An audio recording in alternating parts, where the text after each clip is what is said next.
Hi. I was on mute. Oh, Lordy. Yeah, we are here with Casual Gems because we are going to be dropping everything but casual gems on tonight's show. And I have an amazing, amazing guest. Some of you will know her from my, what's it called? Blue Therapy. The Black therapist from Blue Therapy. I have her with me. Her name is Emily. I'm going to bring her on and she will introduce herself. Okay.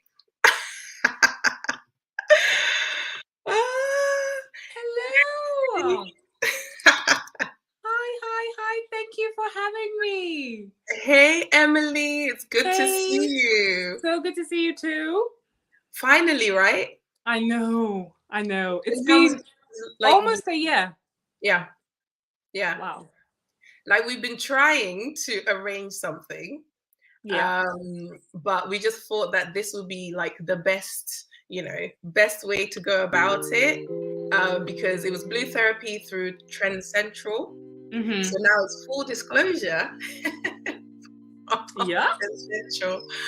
I am excited. I'm going to hush and then you can maybe introduce a little bit more about yourself just so that people can get to know you a bit more before we get into our show today.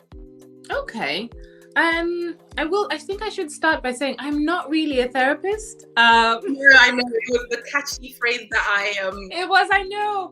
Yeah. I don't know if everybody picked up on that eventually. I'm just a casual civilian who has a very keen interest on self-improvement for myself and for those around me. That conversation that I had with Paul was very ad hoc. Taser is a friend of mine. I just happened to hop on the live and that happened. Otherwise, I am in my everyday normal life. I'm a mum of 3. I'm a litigator by profession. And what else can I say about myself? The conversations you have on social media, I find them very, very impactful. You always bring a level of layer to the conversation. And I think that's why we ended up connecting so well, because we need that in these spaces, don't we? Yes, very, very much so. I tend to find that people are more interested in having, that 2-dimensional conversations. There's a good and there's a bad, there's him and there's her. And there's never really room for the layers, like you say, or the complexity or the nuance, as well as the words I'm almost biggest on: compassion, grace, empathy. Regardless of who we're talking about, there is always a human factor that really is worth considering when we're having these conversations. Isn't it? When we humanize these very human emotions and human situations, I think that's when we can step outside of ourselves, as well as the drama that can be created in these moments, because we can have these conversations, but if it's just chatter, oh no, he's right or she's right, then it's like, are we really going to be learning anything from the conversation? I'm just going to welcome Jared. Happy Easter to you too, Jared. Thank you for coming, and thank you so much for all your support. Jared is absolutely amazing. He is putting me on to so many amazing creators. So it's great to have you here. Let us go into today's... Oh, it's going to be so juicy. Okay. But today's one is going to be mainly a reaction, isn't it? Reaction review, and then we're going to go into it a bit more. Is the background music okay, or is it a bit loud? Let's see. It's okay. It's okay. Yeah, I think it's okay. Okay. Cool. We are still building this plane whilst we're flying it, Hey, we've got to start somewhere, yeah? Yeah, we've got to start somewhere. Let me pop it here. Yeah, I think it's all right if we're on the side. That looks fine, yeah. That looks fine, isn't it? And you can see the screen, okay? Okay. Let's go and let's get the show on the road.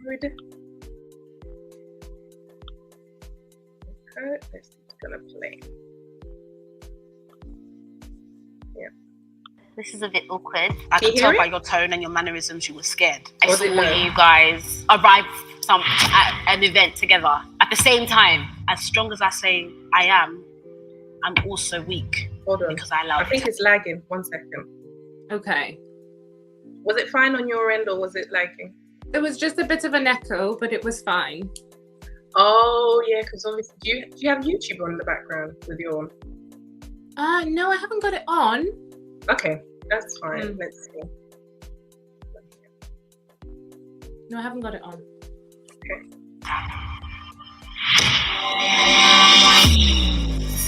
That's much better. Okay.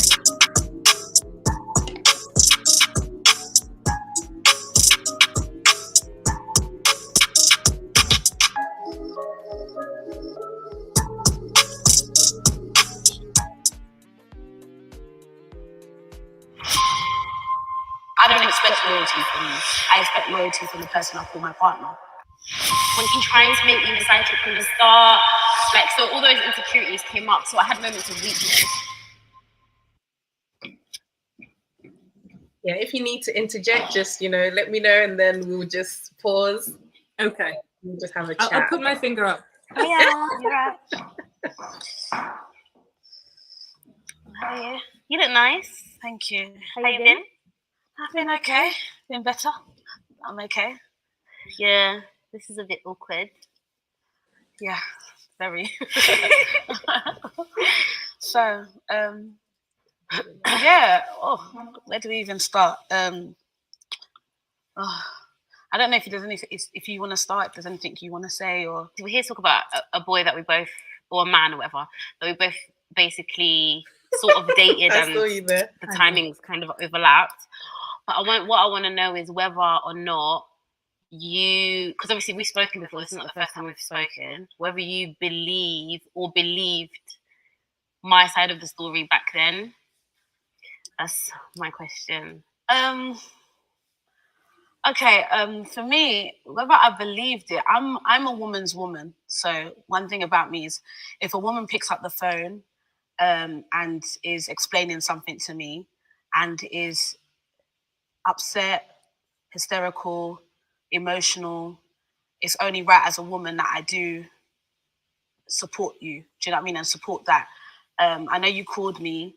As you said, we've spoken about this before. You called me and, you told me certain things about my boyfriend at the time. It's an ex-boyfriend now, who basically was cheating on me at the time.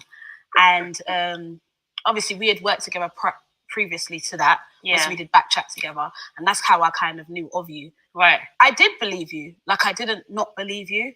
But my issue, I would say, was, for me, you see, when it comes to a woman picking up the phone and calling another woman, I believe you've taken that stance and said, you know what, as a woman, I'm going to let this other woman know that her partner or her significant other is cheating on her with me. Mm-hmm. I supported you that evening, remember? I know you was quite worried because the person at hand is quite abusive. Yeah. Quite narcissistic. Not even quite, he is narcissistic. He is... The list goes on, but hey. So I was very supportive. There are a couple I of could tell things by your tone and your mannerisms. Yeah. But what it was for... Okay, so it was the woman's woman point. Yeah, I was thinking about that too. Narcissism one. Those were the two things that stuck out for me. So let's start with... What is a woman's woman? Yeah, what is that, please? Because I think... because there's a very fine line between empathizing with someone, being grateful that they came up to you to say, hey, this is what's happening, and automatically being on their side alone. Simply because she's a woman. It's a woman, yeah. Yeah. That's where I have a little bit of an issue, because I think in the society these days, it's just easier to go onto the woman's side, be easily seen as the vulnerable vessel and all of that good stuff. But then really and truly, until we go through some facts, obviously not with this situation, but just just taking it as an entire statement as, a woman's woman, what does that really entail? You know, what is a woman's woman? To be honest, I don't know. Outside of this context, you know. Yeah. I mean, outside of this context, yes. I can understand, given the relationship with Mark, the person they're talking about, why she would default to that. Because clearly there has been a history of either infidelity or, you know, abuse, whatever. So she's already attuned to disbelieving him.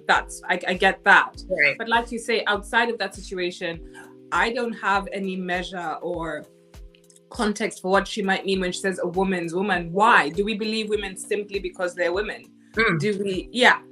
As if it's almost as if to suggest that women are incapable of any sort of wrongdoing, especially when it comes to, you know, intimate personal relationships. And I think that's just crazy. Yeah, exactly. Yeah. And I know we're going to have a whole live stream with talking about Kevin Samuels. That was one of the biggest things that I used to find, that anytime a woman was sharing their story, automatically a lot of the viewers would go onto the woman's side and thereby take on the woman's hurts and situations. And you know, it's like, this really resonates with me. And then the woman in question, regardless of them understanding Kevin in those moments, it's like, oh no, forget all of that. I'm still on the woman's side because I relate to that situation. When in actual fact, outside of that, you know, had it not been a woman, maybe we would have been able to be a bit objective rather than subjective, just because I think it's dangerous. It's a dangerous, it's a dangerous approach to take. Yeah, because first of all, it seems that you have no consideration for what might be factual, might be truth. And if you're not doing that, then how are you having a useful conversation about whatever it is you're talking about? It just sort of throws everything out the window at that point. Yeah, it's dangerous. I think we should allow ourselves to be more discerning. Absolutely. And then the next point was the narcissism.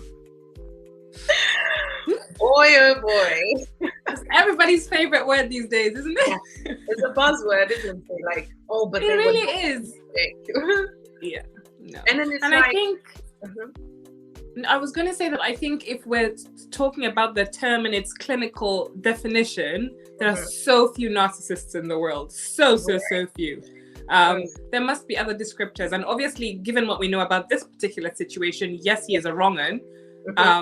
But whether or not he's actually a narcissist, perhaps we cannot say without having the almost clinical diagnosis of his person. Yeah. And we can say, okay, he exhibited X, Y, and Z, and that is why some of his behavior can mimic, you know, narcissistic personality disorder. That's right. However, another layer will essentially mean that they were empaths. Or maybe they were codependent, or they were people pleasers in some capacity. So we can't. It all comes back to accountability. That's where I'm going with this. So we can identify the perpetrator in all its glory, but we need to identify also in the victim, quote unquote, how they became a target.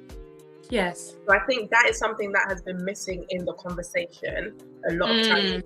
We just throw, but they were a narcissist and they were toxic, full stop. But then it was like, okay, but how did they find me and 18 other women, as we have found recently? And then it goes to show that, are we as women aware that we are falling into this trap of codependent, people-pleasing, empath? You know, what are we? And why are we becoming victims of these things? Or should we not even bring it up, you know, when it comes to the people? Oh gosh, no. I think you're right in being able to identify where we might have become, or where we might have been vulnerable to a person like him.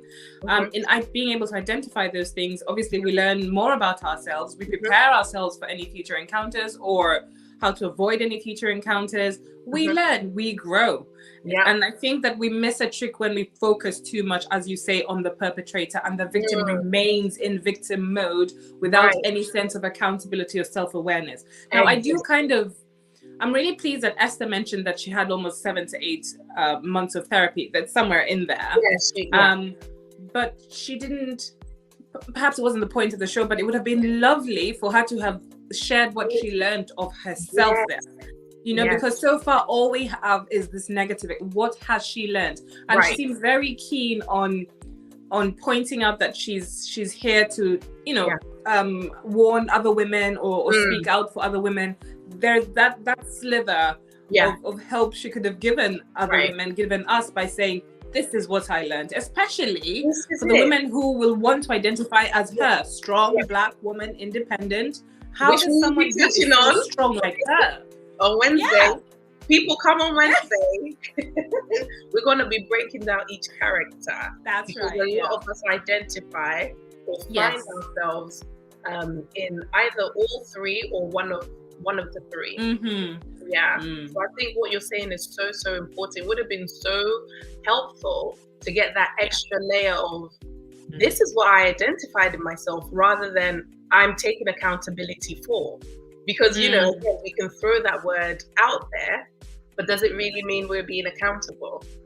You know? Yeah. But again, that's not what the you know, maybe she did mention it, but the editors production may have taken out, because again, that's not what the show was about. But it's good to know, isn't it? So Jared asked a question. He asked that, where is your guest accent from? So Jared, it's so funny. I get this question all the time. I was born and raised in Uganda. I lived in Kenya, Tanzania for a bit, Canada, the US, and here. So my accent is from all over the place. A mixture. It really is a mixture. And the more time you spend with me, the sort of more my accent morphs. When I'm amongst fellow Ugandans, I don't think I necessarily sound like this. I adapt to my. I do too. It sounds disingenuous, but that's just it, really. Amazing. Oh, I love that. Yes, another one. Oh, Isinos. Yeah, there we go. Yes. You got it. East African, Ugandan. Yeah. Okay, let's continue. Where is it? This one? Here. Okay, let me go. Continue. For me, it's there on after that happened. I had learnt that. So after picking up the phone and calling me and saying, as a woman, you know, this is what's going on, you then went back and said, why her and not me? So that kind of demolishes the whole, as a woman, I'm picking up the phone to tell you A, B, C, and D, when you're going to run back to the same man and say, why her and not me? Do you know what I mean? And for me, I just felt, were you expecting him for me to leave him, and then you could have him wholly to yourself? Which I don't mind. You can have it, which I don't mind. But it was very distasteful to me. Since then, we haven't had a conversation. You know, I used to follow you. I felt like at the time I was very supportive, because I remember we spoke on a few occasions after, not properly after that, but I would support. Yeah, it showed me love. Yeah, it showed you love, exactly. So for me, that's where I became distant, and I felt like, nah, I don't have time for. If you're going to be a woman and say, as a woman, I'm picking up the phone to tell you this, don't be that same woman that's going to run back to that same man and say, why her and not me? Because then you've given him the upper hand. Everything that you did previously, I question it. Like, what was the reason that you did it? My thing was this. Everything bad that happened, that was questionable on my part, happened within 2 weeks of me finding out. So basically, most of the time, I tried to have common sense, but I did have, what do you call it? I did have slip-ups. So there's moments of weakness where I probably said stuff I shouldn't have said, you know, which I apologize for. It was just, sometimes I'd be having a bad day, or I'd feel really insecure in that moment, because I'd be like, oh, like, why is he, like, it's just not nice to find out that a guy's already got a girlfriend, and then you feel like, was he trying to make me the side chick from the start? Like, so all those insecurities came up. So I had moments of weakness. So I feel like I definitely effed up in the first 2 weeks of finding out that you were his girlfriend. But after 2 weeks, I promise you, like, I would say I was proper certy. I didn't chat to him. Obviously, he reached out to me about business, but I didn't chat to him. I didn't say anything in regards to me and his situation. I just had to get over it. And even though the way I got over it was unorthodox, and I'm not proud of some of the stuff I said, I was just having a weak moment. I appreciate. I have to commend Lani for how she was so vulnerable in those moments. I know. Come on national TV, and with her following being so high, and say, hey, I was insecure and I was this. And I think that is true accountability. It doesn't necessarily mean that what I did was right, but it's saying that the reason why I did those things is because I was insecure. You know? And I think she did a good job to say that, because most of the time when we come on TV or come online, we're not going to be vulnerable. Especially when we have a high following, it's like, I have to be the strong Black woman. She wears her heart on her sleeve, and I think she's an open book. Like that, so. She's an open book. Even, and the thing about, obviously it's a double-edged sword. I say obviously, but I see it as a double-edged sword, because we see all her lovely bits, her wins, as much as we do her flaws and her weaknesses and her mistakes. We see all that, but I think it's that human quality that I mentioned earlier.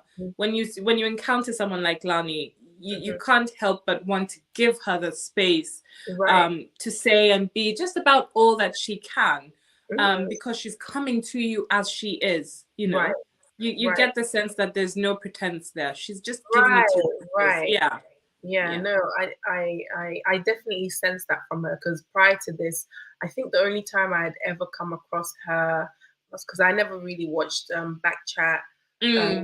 I think I did a review once and she popped in there and I was, oh yeah, this Lani girl. And I think there was a time where Smash or Pass became a thing, and I saw her in the episode and I was like, oh, that's that girl again.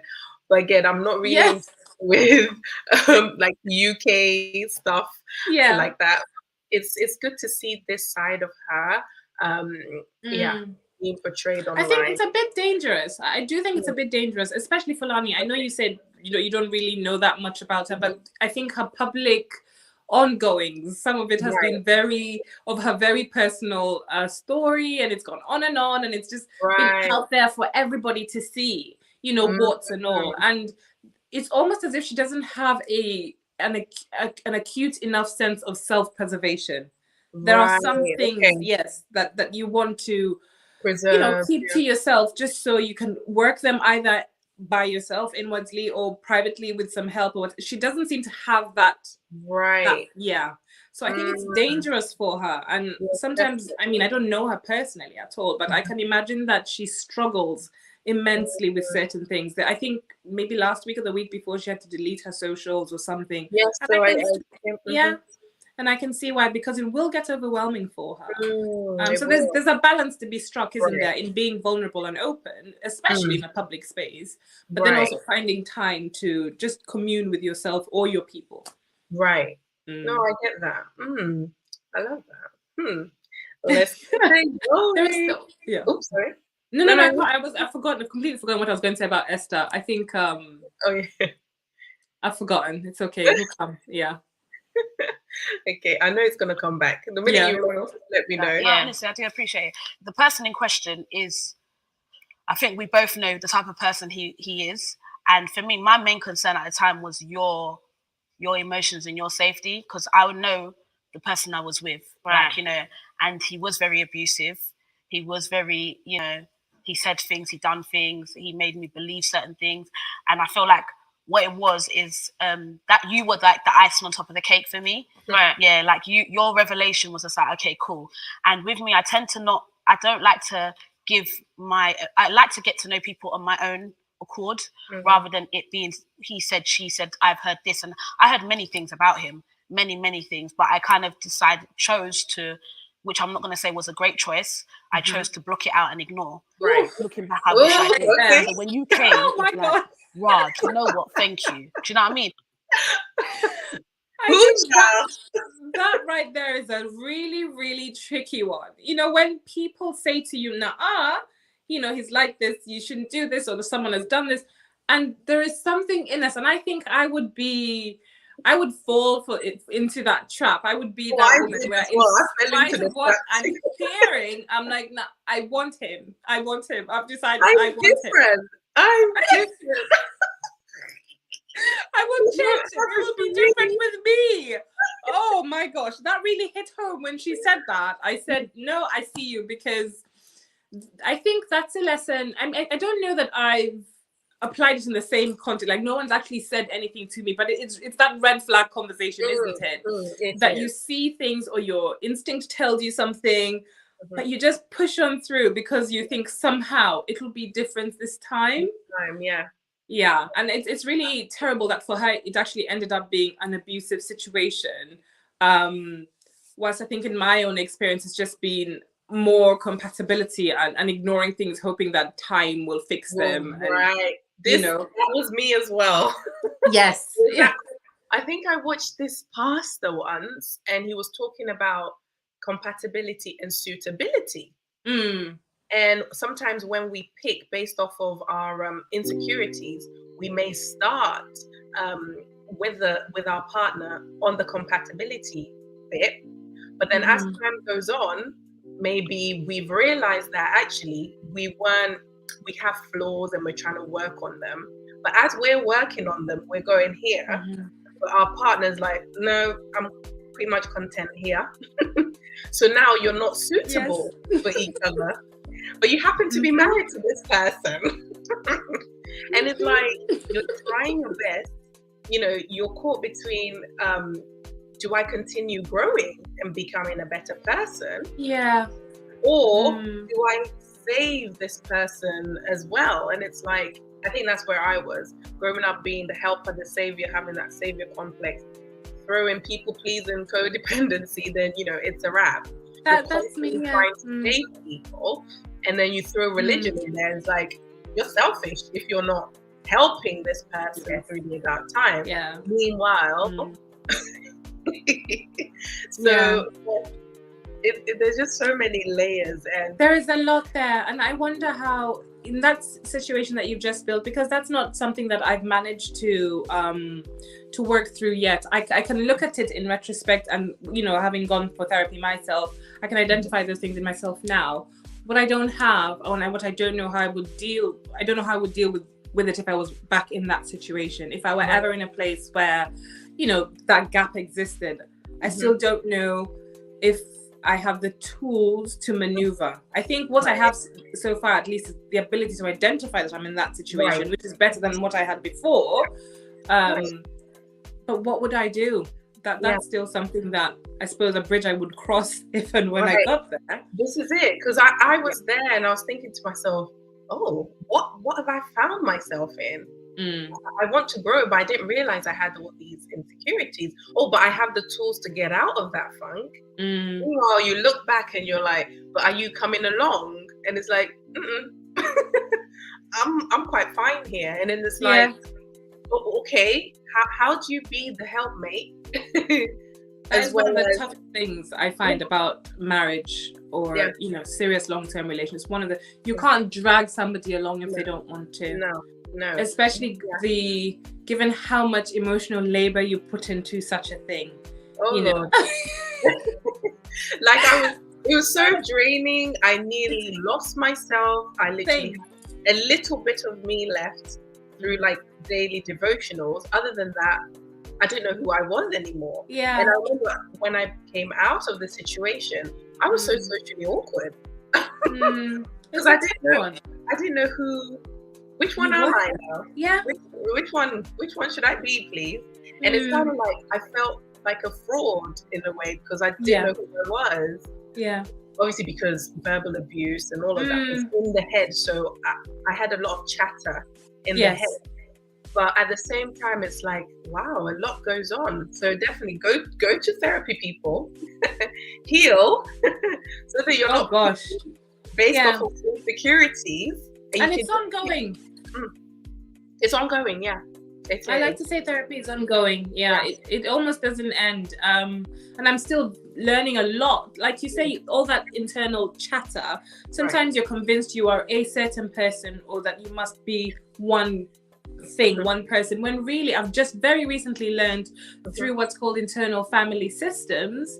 Oh yes, I saw the video you posted. Yeah. Yes. And it almost blew my mind. The very many different parts that we have are actually live, active parts, and we do ourselves a disservice by shutting them down.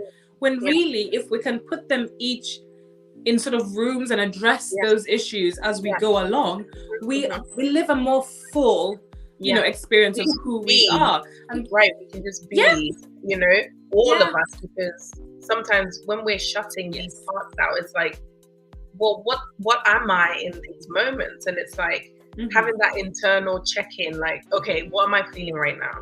Okay, you know, I love doing that, and like just like stepping outside of myself. Yes, so lovely. I love it. I'm like, oh, look at you, girl, talking to myself. Isn't it? Yeah, it really is. I think that I know I'm kind of digressing. The therapist who was discussing this, the podcast actually I picked it up from is from Dr. Chatterjee, Rangan Chatterjee. And he was saying what he learned from that is to be more compassionate towards himself. Yes, do you know what I mean? Gosh, and that was it. That was it. Those two things. Or else you can't, or else you won't be able to last long in this healing process. There's going to be so much darkness and so much internal chatter back to yourself, like, no, you can't do this, you know. And sometimes we have to understand that healing isn't this linear thing, or like, no, it's a spiral mess. Yeah, it's like that. Oh, I'm good. Oh, no. Oh. It really is. Okay. It really is. Yeah. I'm really glad that Esther brought that up. It's something that very many of us do. And also, even while we're doing it, we know we're doing it. We berate ourselves for doing it, but we still carry on, you know. And I think for me, that also speaks to how much we want to make a connection with somebody. That desire to make that connection almost overrides all the sense that we might have, you know. And that's a powerful thing. It really is. And I think, I don't know where I read it. I follow so many therapists online. They were talking about, you know, the way we try to chase these people to fill us and fill our void. It's as if we're trying to chase and catch up to our own self. That is the real solution. When we actually stop abandoning ourselves, that's when we're able to actually catch or receive or attain that good partner, because we're no longer betraying ourselves. We're no longer abandoning ourselves in all these different relationships. We're bringing ourselves to all of them because we've accepted that we come with flaws, you know. Yes. And I think that's when we've grown up with so much shame around just being ourselves. That's when it's like, I couldn't be myself because they're gonna think this. When in actual fact, will they? And if they do, then what? You know. I love that. Okay, let's go.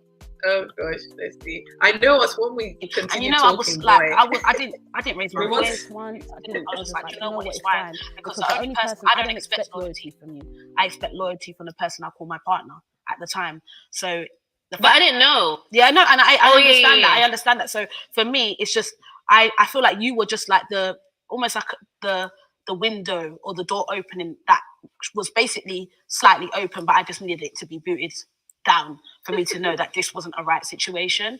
My concern mostly was, you know, the fact that you felt like he was going to harm you. Do you know what I mean? And that just showed me that because prior to you, there had been another woman that contacted me. There has been messages that I've received on Instagram. You know, prior to you, I had heard and people had said certain things about this person. And so it's almost like when you came, it was just like, right, all of these women. And something that I also noticed, there was a pattern of behavior. This person tends to date people that are in the influential world or in the limelight. Do you know what I mean? I don't want to really throw people's names out there, but you know, I'm aware that he Too late. I think it's Oh, I know Someone who she mentioned that. Our lips. Lip readers were like, no, she's an influencer from Birmingham. I think Okay. he was on about.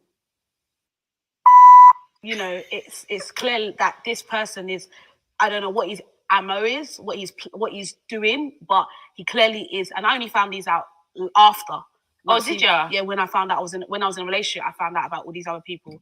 I think that's the only issue I had with you, because now that you've apologized, I appreciate that. But that's why. But when I say it wasn't that I was harboring things, because I didn't harbor anything. I just let it go and let you be, and just thought, you know what, you are who you are. If that's how you want to move and roll, go for it, girl. I hear you. Do you know what I mean? So, but yeah, it's quite interesting to know that back then he did not want me to have anything to do with you, talk to you, you know, have any kind of conversations with you, because I think he kind of knew That the possibility of. Yeah, but he didn't, obviously him as well, he didn't fully know me, so he didn't know, obviously I've actually got a big mouth, so he didn't know that about me, or else I don't think he would have gone near me. You know, the whole situation, when I look back at how I behaved, I behaved really silly. So when I first met him, he told me, because I don't know if you remember this, I was in a podcast with him. Yeah, I do remember. Yeah, so he told me to not tell the other the other podcast people that we were like talking, because this is before we've done stuff, but like we're talking and flirting. And I was just like, but she was my best mate, and he was close to the guy. So I was just like, but they'll be happy for us. They won't care. And he kept being like, no, like people will F it up. And I was just like, they won't though, because I was like, I just couldn't fathom, I couldn't understand it. But then I thought, you know what, I've never done it that way. I don't know why he even got into my brain. But I thought, he's very manipulative. Let's just say that. Very, very. He knows how to get into your brain and make you, because even me, he kind of tried to isolate me as well. Ooh, let's talk about that. He sounds terrifying. Sorry? He sounds terrifying. Like a proper predator, you know. And one who is very attuned. He has a method almost. It sounds like he has a method and he has a way, and he's just too good at it, you know. And I haven't met him in person. I think I don't follow him. I might have done at some point, but I don't follow him. But I think he's an attractive man, you know. He's a very attractive man, tall, dark, handsome, fits the bill completely. I can imagine how easy it is to be sort of relaxed, to have your guard down around someone who you're, you know, physically attracted to. But for him, from what they're saying and from what has sort of come out after all of this, to hear that he has a sort of MO, he's separating you from family and friends, he's telling you to keep secrets, and then to know that it's happening to women like Esther, who are, you know, believed, or who believe themselves to be strong and discerning and you know, all these things. It just makes you stop dead in your tracks, you know? Yeah. It really, at least that's how I feel hearing this. Right. But when I think of these things, it's not like I'm not trying to show compassion and all of that, but I always want to go a little bit, I want to go a bit deeper, you know? I want to know, why do we stay after we're aware of these things? So you're not married to these people. We're not talking about the women who are already married to people who are like this, because that's tricky and we won't be able to tackle that in this live stream. We are talking about just in a relationship with someone. Obviously, it's not just a just thing, but it's not you know, in the full-blown papers, you got to change the name and all of that. You know, you're in a relationship with someone. Gosh, you gotta like you're in a relationship with someone. There's chatter on the street, you know, everywhere you go. Why do we stay? Why is it that we just like? Do you think that? Yeah. Do you think that goes back to what you were saying about seeking fulfillment from another person, the whole time abandoning ourselves and not meeting our own needs where we can? Because I think those needs really are visceral, aren't they? Yeah. And when they are, the chase for them, when we're doing it in this wrong way, is almost blinding, isn't it? It is. Yeah. So unless you have someone outside of you, exactly, that can knock you into reality. Yeah. I think that's what it is, really. So whatever it is, for example, Esther might have been seeking, out of life or out of the connection that she thought she could have with him, that need is really deep. Right. And so it's the thing that makes her think, oh, no, I'm after this thing, I can do this thing, I can get this thing, we can work through this thing. And that is just distraction, that is just noise. And that is compounded by the fact that while she's doing all this, she's abandoning herself, as you say. She's not really genuinely catering to her own needs. So it's really just a messy place to be. I honestly think that's all that it is. And it's also, I think, the pursuit of that very marriage that you're talking about, because I think that the end goal here is to be Mrs. Cuban or whatever you might be doing at that point. And that is quite the prize, isn't it, if that's what you're after? So are you willing, if you were to be self-aware in that moment, are you willing to give that up, whilst unaware of the mistakes that you're making as you go along? That's how my compassionate lens sees that situation. Right. Yeah. That is true. And I think once you invest so much into something, you feel as though, okay, I've invested this much, why not still see it through? Yeah. No one's perfect, you throw all of that in there, and then it's like, let's just give them a chance. And obviously, if they are this manipulative and tactful, tactile, I think that's full of tact. Then you know that the minute you try to come out, they know how to hoover you back in. Oh my gosh, yes. And I don't know how much everybody knows of this story, whether it's okay for me to sort of jump to that now. But from what we know, some of the other females have shared communications with this man. And he goes from what we think of as essentially love bombing you. So here you are, you're my queen, you're my everything, I love you, I'm here for you, etc., etc. He's giving you all that, one day. Dopamine rush. Exactly.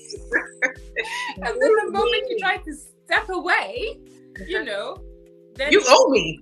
Exactly. There's that, but there's also, according from what we've learned, there's also threat of physical violence. There's verbal abuse. It's a really complicated place to be. So I think I can commend the girls for eventually coming out of it. I hope that the girls are not too harsh on themselves as well, because these things are complicated. And when you're faced with an opponent like him, one who we're learning is very adept at being this manipulative, at this being this abusive, it's a tough fight. It's really, really a tough fight. So you're not just fighting against yourself with limited knowledge of self, etc., etc. You're fighting against someone who is very, very strong and aggressive in their wrongdoing towards you. And perhaps those are the things that make it harder for you to leave. Exactly. No, I definitely understand that, because sometimes we're just like, but I want to save them. Is that too? And then we're like, but they're a good person under all of that. And that might be true as well, because they have those parts. Yeah, that is true. I agree with you. I do. Just because they're coming out to say this man did X doesn't mean he doesn't have a side that's amazing and doesn't have family that love him. We're just saying you can do both at the same time. That is very true. That is very true. It's very, very, very likely that they had moments of true, genuine connection, of tenderness, of intimacy, of all those things. And those might be the things that, from time to time keep you there, or at least erase the negativity that you may have experienced prior to those moments or in between those moments. Yeah. So it's just understanding that, even like if we're to help the victims out of it. So I know a lot of victims will be like, but they were good, they're not always bad. And it's just understanding, or helping them understand that, yes, the person doesn't have to always be bad in order for them to be bad in this moment for you. Okay? It's okay to say, it's okay for them to exist being bad and good. It's just not good for you right now. That's right. Yeah. Rather than thinking, oh, but they were good. it wasn't always bad. And it's like, yeah, that's fine. You know, we're not trying to gaslight you or anything. That is your experience. That is your lived experience. However, in its entirety, it's just not a healthy place. Yeah, especially if you are also at physical risk of violence. You know, that there. Yeah. Especially when they can sweet talk you after the fact. Yes. They can stay because you think it was like this one-off thing, or you somehow contributed to them lashing out. And that's when it's super, super dangerous, when they fully gotten hold of the victim's mind. And that's a dangerous place to be. And I think these women, most of them had gotten there. I'm happy that obviously they're speaking up now to help other people who are looking at him like, I still want him. You know, there are women out there who's like, I'm different, and it's like, but are you? It can never be me. Isn't that the phrase we use these days? It can never be me. Okay. They think they've got kryptonite Gucci.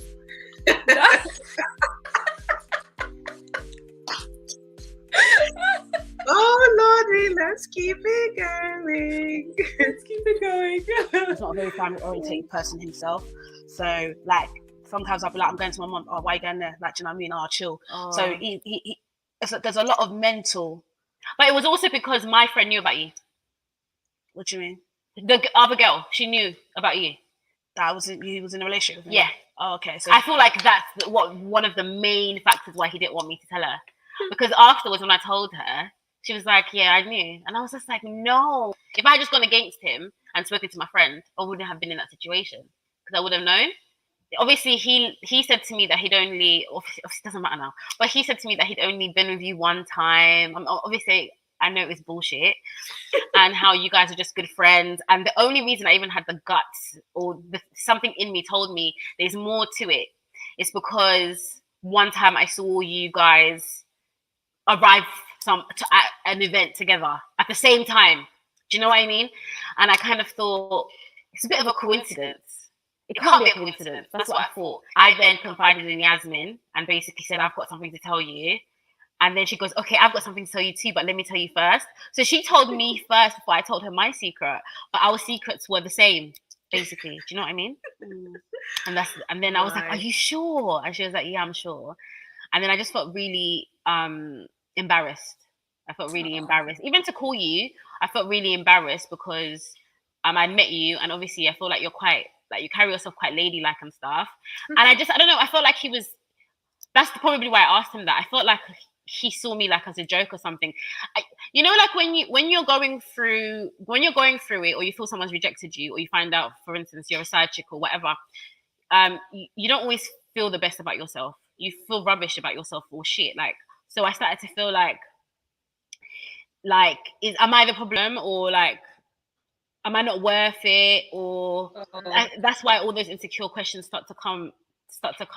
Obviously now, with hindsight, I don't think I was a problem, but yeah, it just was a very, very bad situation, and I do regret a lot of things. Do you know what it is? Yeah, I don't think you should ever question yourself as to whether you're worth it or not. I think you should always hold yourself, no matter how you are or who you are, to a high value. Like, you see with me, I may not, for other people, I may not be the prettiest girl on this earth, but to me, I'm the prettiest girl on this earth. Yeah, I get you. And I carry myself to this level. And that shows in terms of how my independence. I'm a team. Now we need to talk about that. I'm a team. We need to talk about that. You start, you go. Value and worth, yeah. Those two things. I did a breakdown in one of my videos talking about, a brand's image and a brand's identity. You know, our worth, if you're a Christian, I'm a Christian, I built it up that, our worth is in Christ. He died for us, so it's already on 100. Okay. However, we need to maintain the worth that he has given to us, right? This is outside of the value a man will place on a woman. Yeah. So I think like sometimes when, again, going back to Kevin Samuels, and he's saying like, rate yourself X, Y, and Z. And people are saying, no, but I'm a 10 out of 10. And, you know, I think sometimes there's that disconnect between There is. our worth Yeah. and what we quote unquote bring to the table. Yeah. You know, what you are bringing to the table, is it of value? It doesn't the person at the other end of the table. What was that? To the person at the other end of the table, because context is everything, isn't it? Context is everything. I can walk around and tell myself, I'm a 10, I'm a 10, I'm a 10. Yes, I'm a 10 to Emily. I am a 10 to Emily.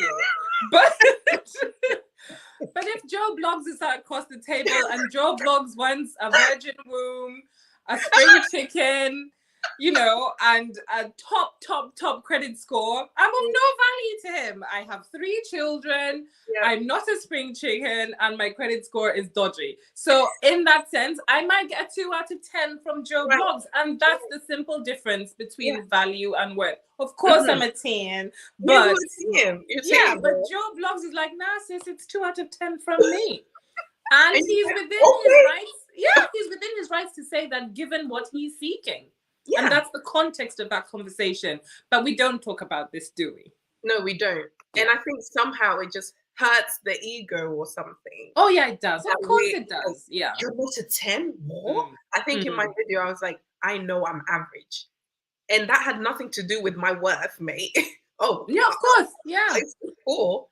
But I know I'm not everyone's cup of tea. And I don't even want to be everyone's cup of tea. No, I just want to be worthy for the one who will reciprocate that, you know, love back. And that's key there with reciprocity. That's key. Because I think sometimes when we're having the conversation, it's one way.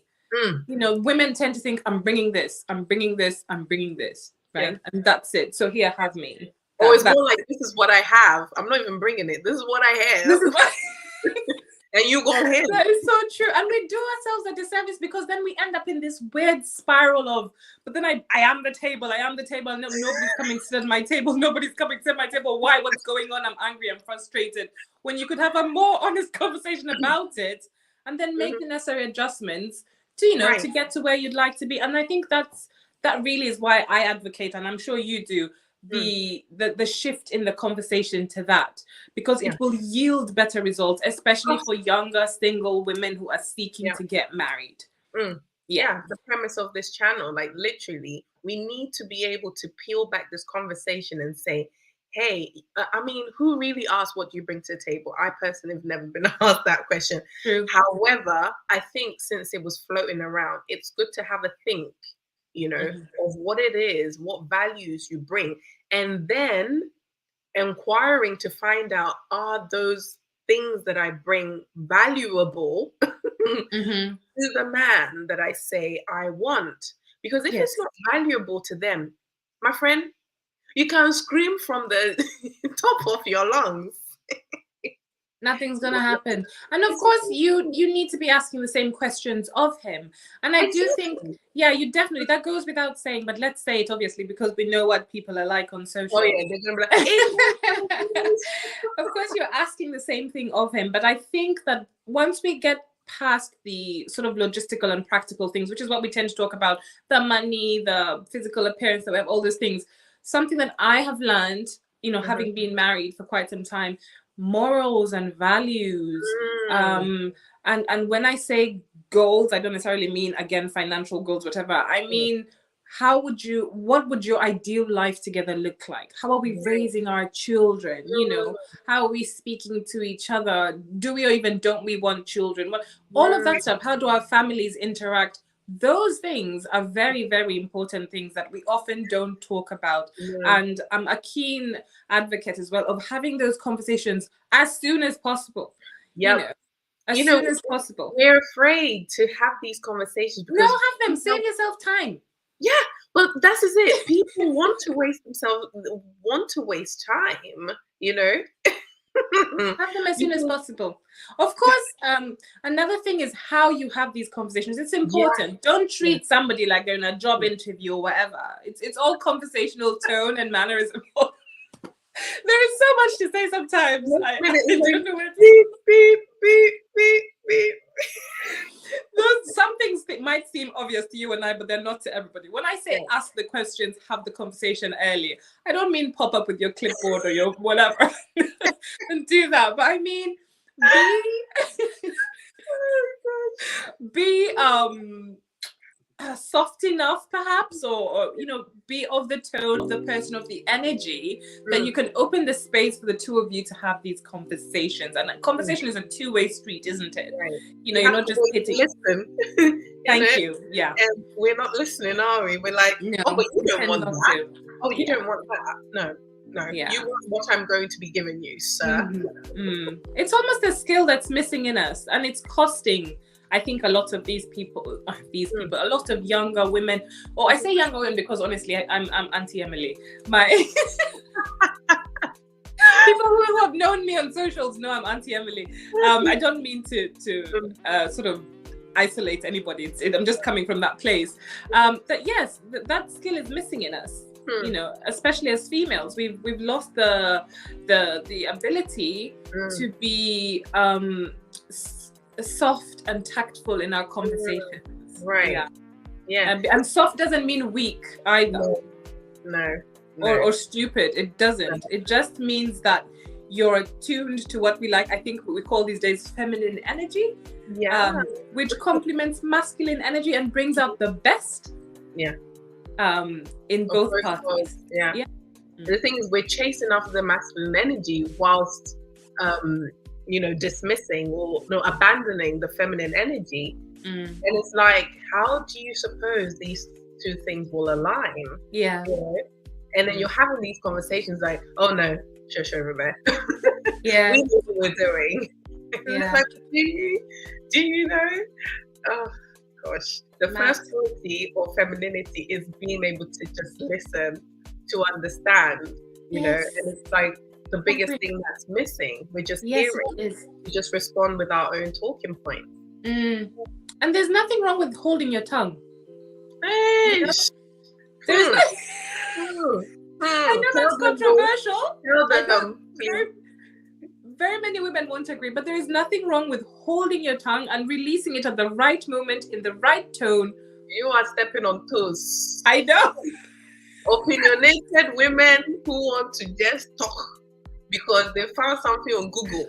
No, hold your tongue, because it's almost like playing chess, Being feminine is almost like playing chess. Yeah. We just want to lay it all out. You can be malleable enough and make the other party malleable enough by holding your tongue.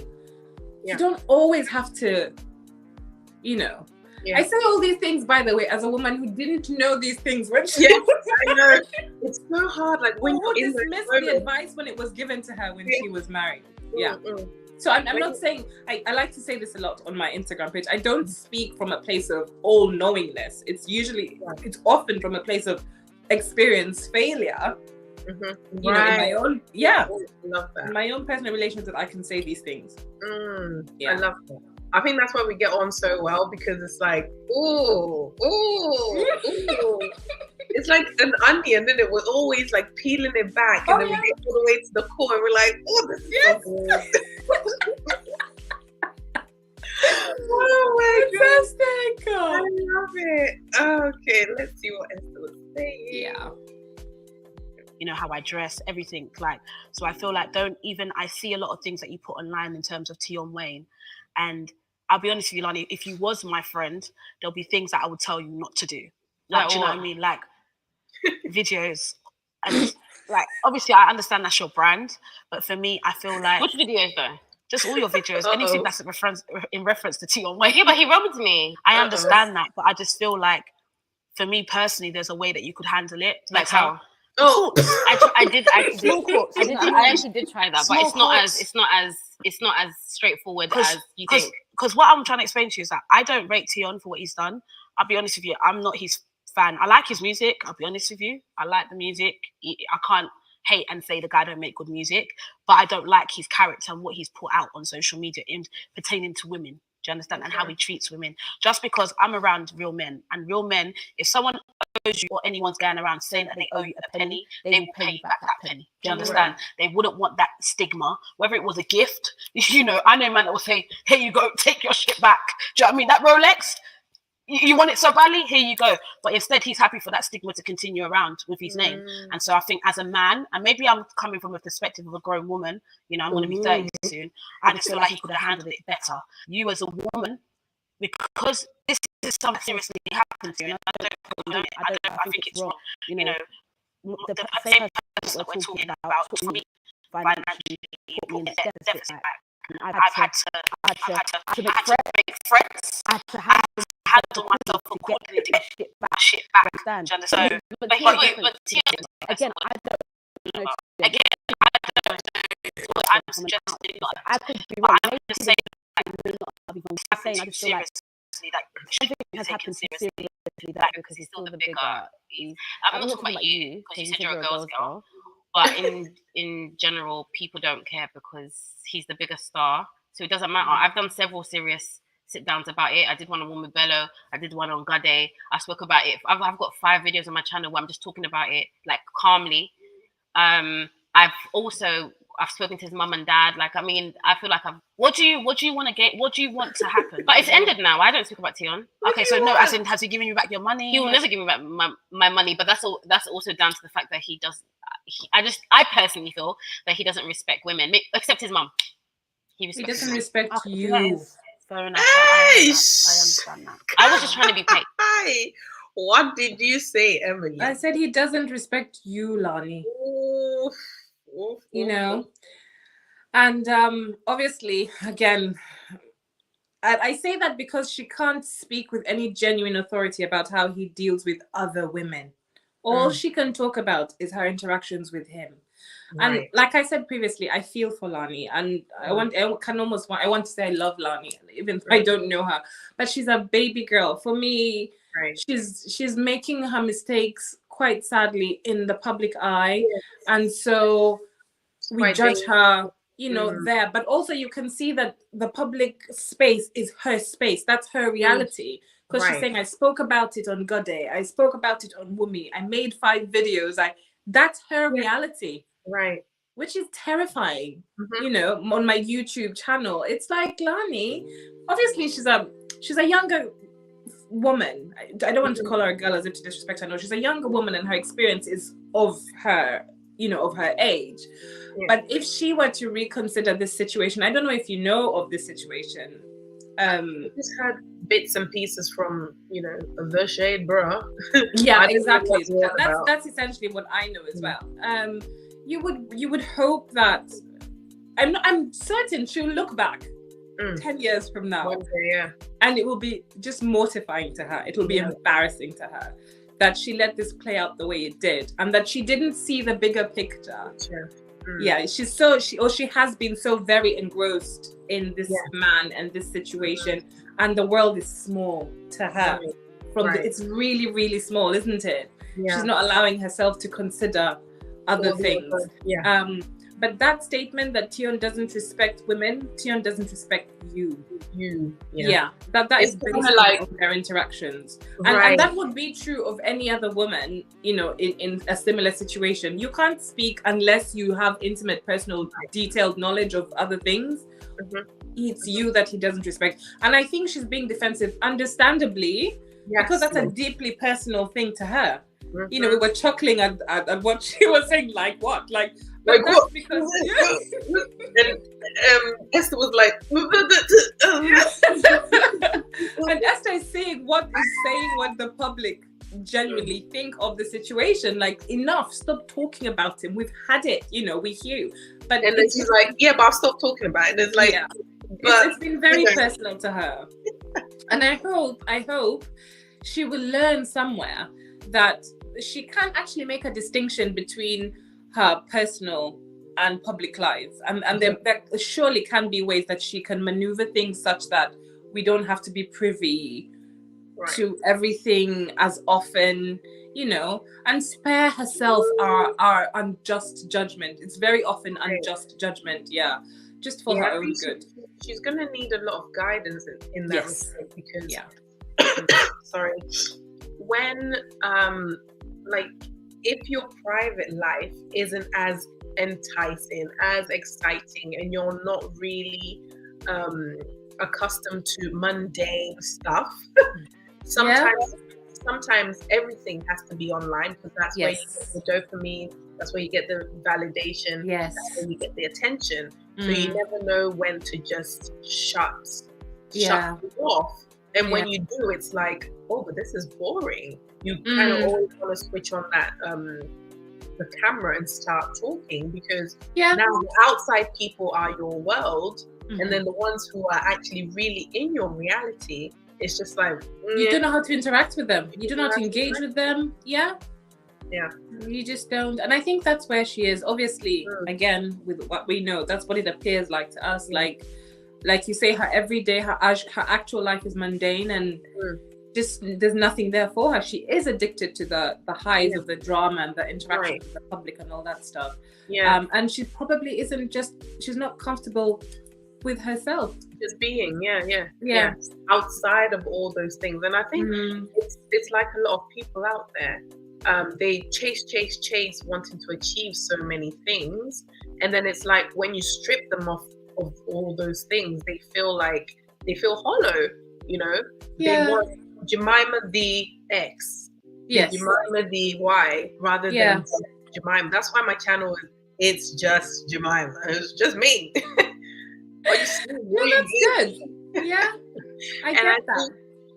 And there's just so much power in just learning understanding that we're flawed, we're not perfect human beings, and that's okay, because we're on that journey. But it's also a scary place to come to this place, you know. I didn't just wake up one day and I'm like, I'm just going to be, you know. It's a narrow path, but then it's still a path that all of us need to try and get through somehow. But I was going to add this, you know, when you said he doesn't respect you, it reminds me of the situation where you're with somebody and they're not committing to you, but all of a sudden, the minute they're out of the relationship with you, they're in a fresh relationship with someone else. They're married. And it's like, well, he said he didn't want a relationship. The silent part was the with you. That's right. Yeah. This is the bit where I'm trying to get women to start asking better questions, like you were saying earlier on that day. Ask those tough questions. Stop wasting your own time and be okay with being uncomfortable as well. Yes. Yeah. That is so true. There's you said you were following lots of therapists. I follow this particular therapist as well. And he said something the other week that, has stayed with me. He's like, we seem to think not just of relationships, but also of life, that it should be blissful. And it is not. It's not. It just isn't. The majority of life is uncomfortable. It's challenging. It's all of those things. And we only just have pockets of ease or of happiness or of whatever. And the sooner we learn and accept that really is what life is, and all the different components of our lives, the smarter we could be about these decisions that we make. Because once you don't do that, then we often find ourselves in these places where you haven't realized that this person was saying it wasn't actually you, because you're so focused on this sort of blissful state that you're trying to attain or maintain or whatever. Be okay with being uncomfortable. Be okay with being on your own. Be okay with going through hurdles and coming out at the other end not necessarily blissful, but better than where you were before, or not necessarily completely healed, but healed in certain aspects. It's almost, I know it's a bit grim. It sounds a bit grim because it's very anti-happily ever after. But I think that is the truth of life. That really is the truth of life. And once I think you appreciate that, then you also appreciate the moments, the good moments that you have, the good outcomes, that you're really deeply appreciative of these things, because you know that they come and they go. No, absolutely. I definitely agree with you on that. I thought I'd just bring that part in there, because the minute you add it in, it's you, it just automatically reminded me of that. I just don't want a relationship, but it's just not with you. I want a relationship, just not with you. And it's like, and it's okay. It's okay. He doesn't want you. Somebody else might do, or maybe that's your opportunity for growth. Maybe that's your opportunity for reflection. In the same way, I think that these bad situations arise. There is always an opportunity, one way or another. It's just a matter of perspective. Exactly. Absolutely. Oh, love it. Wow, we're only something that a lot of people understand.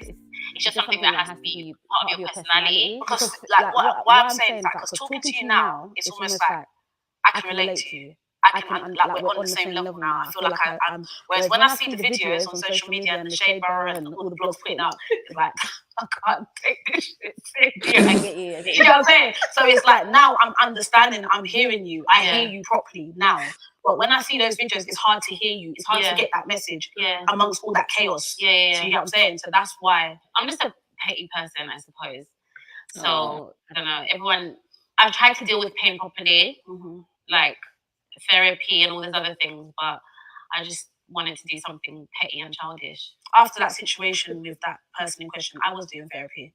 I did therapy for about I did therapy for about 6-7 months. Really? To the point where I haven't even... You paid for it? Yeah, I paid therapy. I have a therapist, So I haven't seen her in a while, but I was doing therapy because what it is that I'm a very strong, independent woman. I do like to hold myself to that standard. Don't worry, we'll tackle you on Wednesday. To that trophy. But at the same time, I'm also human. And I'm not made out of rocks. And I feel like as much as I put on this facade, there was a lot of pain that I went through in that relationship that a lot of people didn't see. Do you know what I mean? You gave a lot to him as well. I mean, I've heard rumours. I don't know if you're going to tell us. What did you hear? Okay, he lived with you? Okay. That's a big give, though. Allowing someone to stay with you. I thought you were going to go through it. Okay. The two, he lived with you, and that you allowed him to have a car. I don't know what the full story about the car. Just that you allowed him either. I don't know if it was in your name and you paid for it, or it was in your name and he paid for it. I don't know, but that you gave him all that stuff. So when I heard, I'm not saying I know if it's true, but when I heard that, I was like, fucking hell, she really rides for him. Why did he do that? You see, the thing about this person, he's a liar. He lies a lot. I didn't let him live with me. Let me just be clear. It's almost like he brought himself and lived with me. Like, it's like that, and it's crazy because all the other people I've spoken to every other woman that's been before me has said the same thing. Like, he kind of just invade your space and invade your privacy. And it's almost like, that's what I felt like happened. He didn't come and live with me. He just ended up being all the time in my home. He lied as well about having his own place. For the year and a bit that I was with him, I never saw his own place. You see the lies, it'd go on. I would have a whole book of lies to tell you. So yeah, in terms of the car, yes, I can confirm that I did do a car for him, and that's where and I felt like it was kind of manipulated in a certain way, but I'm also going to take accountability. Do you understand? Because to see the type of woman I am, if I'm in a relationship with someone and I see a future with you, I am willing to go above and beyond because I saw a future. I saw us being together. I saw that being my unit. Do you understand? This is it. When I see a future with you, and I forget that there's this whole human being who has agency and autonomy of their own decisions. Yeah. Although maybe, to be fair to her, maybe he was lying to her about wanting the same future, given who he is. But you're right. Very often we see it from it's just us. It's a one-way conversation that we're having. This was me. It was me. I was like, whatever comes, we're gonna get through. But mainly, I meant I will make sure that we get through it. I'll put you on my back. Yes, I'll carry you through it. It's terrifying. It's terrifying because that terrifies me personally because I'm a giver too. I'm a giver from the get-go, and I might not necessarily be, throwing you money and cars, but I will give of myself to the point that I'm now in a place where I question it all the time. As I give, I'm questioning. As I give, I'm questioning. Right. And I don't know yet if it's to my detriment, because I don't want to stifle who I am as a person. Right. You know? But at the same time, I don't want to be made a fool out of. I don't want to be taken for granted. I need to find that balance. The key I'm finding is to be open in communicating, you know, and saying, yeah, this is where I am. Is this where you are? Yeah. You know, I'm feeling this, or are you feeling that too? And just, it's really, to be honest, it's really uncomfortable to have vulnerable Yes. It can get so mechanical and awkward, like, it's so uncomfortable. It's so uncomfortable. This is what I heard, and this is what it meant to me. Is that exactly? Rather than, how dare you said X, Y, Z. Yeah.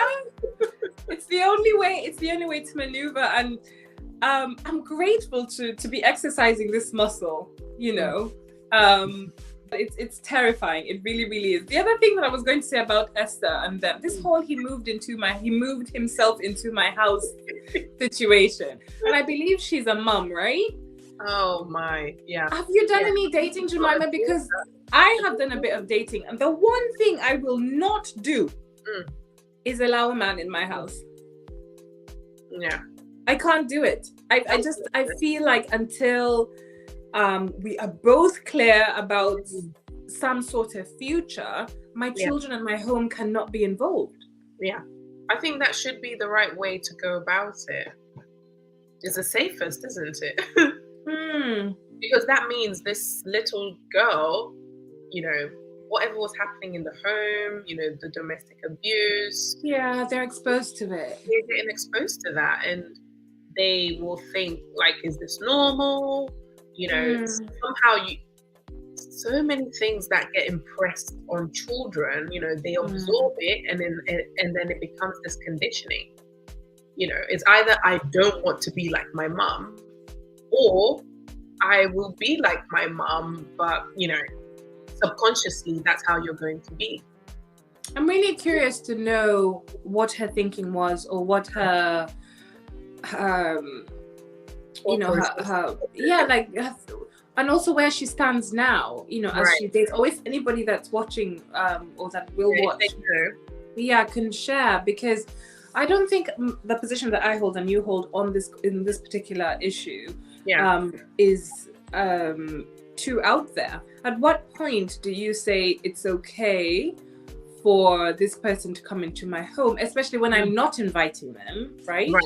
And then there are children. Oh, I hate that. You gotta tell me, like, you have to tell me. You don't just turn up.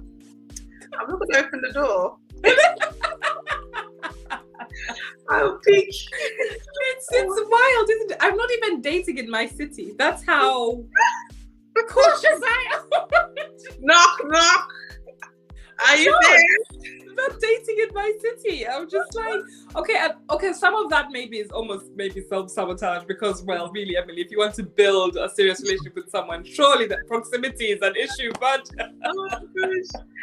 but while ever I'm in the casual dating space, it's not happening in my home. No.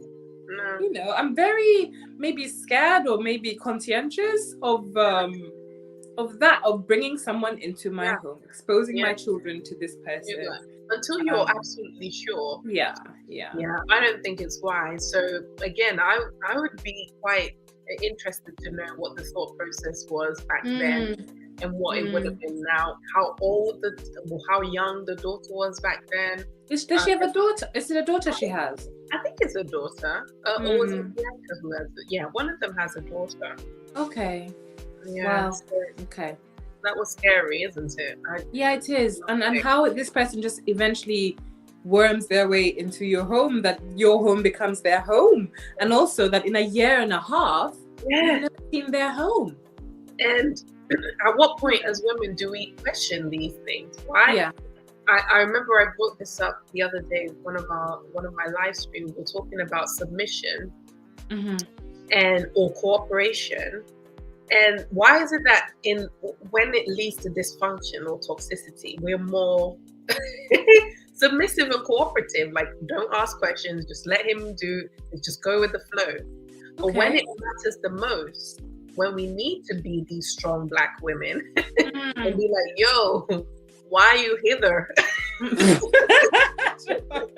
Why you hither? And then it's like silence. So it always baffles me sometimes. That's an interesting question. Yeah, that's very interesting. Yeah. I wonder if it's a combination of we sense danger, therefore we freeze. Yes, flight, fright. Yeah, flight. It could be that. African tongue came out there. Fight, fright. It's always get you. I think it might be that. It might also be denial. It's not happening to me. I'm this strong Black woman. It's impossible. It's not happening to me. Right. Or maybe it's just that there is a softness in us that just takes over. You know, just the softness or that need for that connection. We even though it's not conscious, we realize that this is really what we desperately are seeking, and we're just not willing to give it up as yet because we really want it. Yeah, I think that's what it is. Interesting. Very, very interesting concept. Well, now, when I started seeing that this person's not really who he says he is, do you understand? And things started to unravel, like for example, saying that you have certain things and you don't have them. Do you understand? Saying that you are nothing. He told me things like he got his mum out a Q7 and that's why he wasn't able to get his own car. Do you understand? So there's certain things that, looking back, I was quite naive in listening to. So yeah, I did. And then what then happened was he just acquired thousands of pounds worth of tickets. And when you're 30 or going to hit 30, you can't afford to get a CCJ or a default on your name. So I had to literally make threats. And those tickets, basically, when you don't pay them on time, they double, right? Double, exactly. And sometimes they go to debt collection. So the guy almost tried to fuck me over in that aspect. But again, my fault, because I did that for someone that I thought I saw a future Not fully. with. No, but it was naive of me. Do you understand? But he's a predator, and you can't see it that way. I only learned of these things after. Interaction here. You really think you know somebody, but really you don't. I paid them, and I then had to threaten, because at the time my partner was like, and also my boys were like, he acquired those tickets, he should pay it. And if he doesn't, so I used to use a lot of saying, I'm going to expose you on social media to get, do you know what I mean? And something that what made me, I know a lot of people say to me is that people that know and have discussed this with me, they say to me what made you, why didn't you speak out on this? Why haven't you ever spoke out on this? And I feel like people need to understand it was my time. It's my time to decide when I'm ready to speak on it. I need to heal because a lot happened. He physically abused me. He was physically abusive. Verbally, I'm not going to sit here and say I ain't got a big mouth. I do have a big mouth. But a big mouth doesn't warrant a slap just because you don't like what you hear. Do you know what I mean? A big mouth doesn't warrant, Yeah. She's made a very good point there about healing on your own terms, especially when you're in the public sphere. And not even especially, but really, yes, you heal when you heal and you deal with it as you do. But also that physical, I don't know what it is about physical violence for me, because maybe it's because it's so visible. But the thought of someone laying hands on you just because it's just too much for me to even have. And it must be for someone like her. I don't know what it does to you when you walk around telling the world you're a strong Black woman, and behind closed doors there is physical, emotional, mental, financial abuse. And I think part of her idea of who she is as a strong Black woman also is that she's independent. That she's made all this money, she has these means, she has these cars or this house or whatever. But someone is taking advantage of that, in addition to being physical abuses, in addition to being emotionally abusive, to being cheating on you. It's just, I really hope she's on the path to, recovery, because that's a lot to go through. Yeah, it really is. Yeah. And she mentioned that having the big mouth on her. I think I was having a conversation with a lady in my comments. We will be tackling. I will be tackling the video at some point. But she brought up a comment, or what is it called? The topic of, again, Kevin Samuels condoning abuse, domestic abuse. Yeah. And she ended up sending me a link to a video, and I think Kevin was talking about domestic. Was it? There was a word that he used. He said something about if there's an agreement between two couples and there's a safe word. This is my understanding of what Kevin was saying. So I'm married to you, Emily, and you know my weakness. I know your weakness. And as we are interacting one day, you know, it gets heated and I'm verbally abusing you, blah, blah, blah, or vice versa. We have a safe word. Okay. And the safe word is, I think, banana split. I think that's what Kevin said. When I say banana split, you need to understand that you are about to cross a boundary with me. Okay. And once you cross that boundary with me, what you're going to get is a spank on your bum. He said that? Now, Kevin and I are going to have to go our separate ways on this one. Let me tell you something. One, I'm not a child. Two, we do not condone violence. We do not, under any circumstances.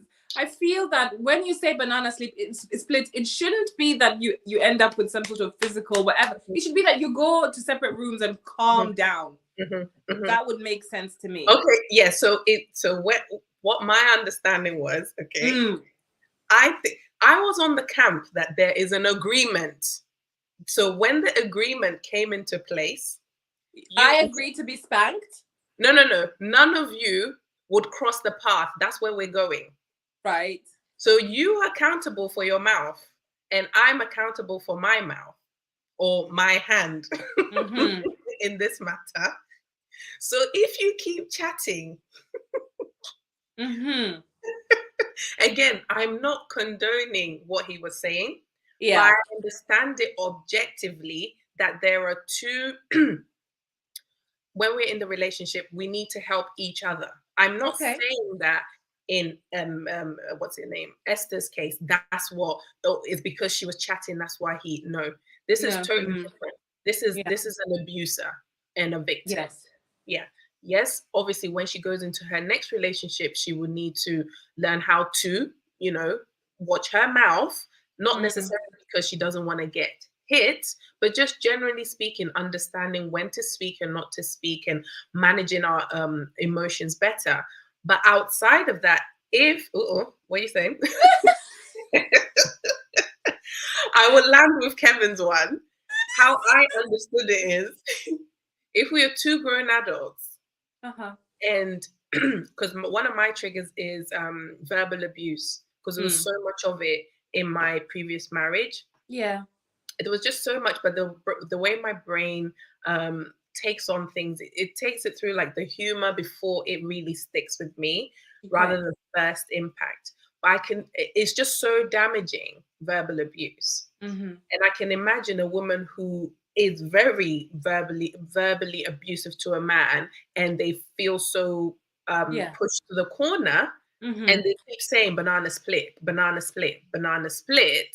And it's like, at what point does the woman also have a responsibility to say, hey, actually, we were in agreement. If there's no agreement, I'm not on Kevin's camp, or I'm not even going to begin to understand what he was saying.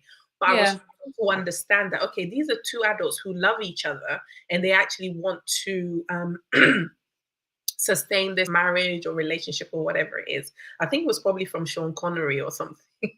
God bless his soul. Yeah.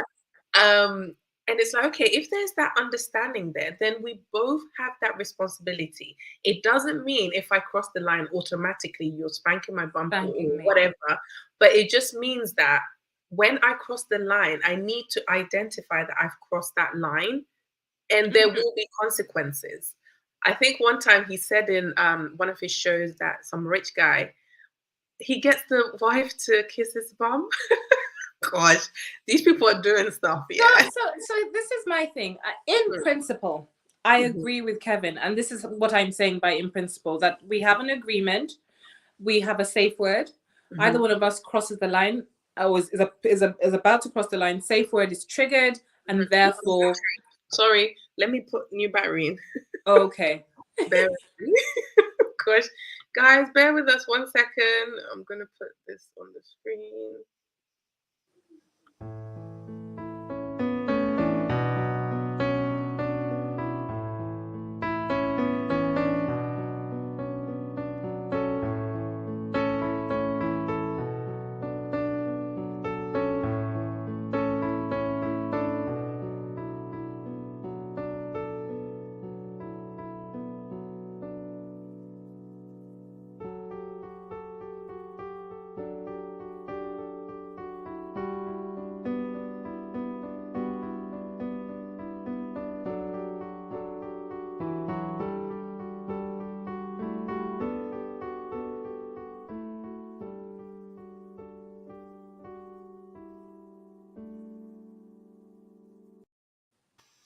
Hello. Hello. We're back.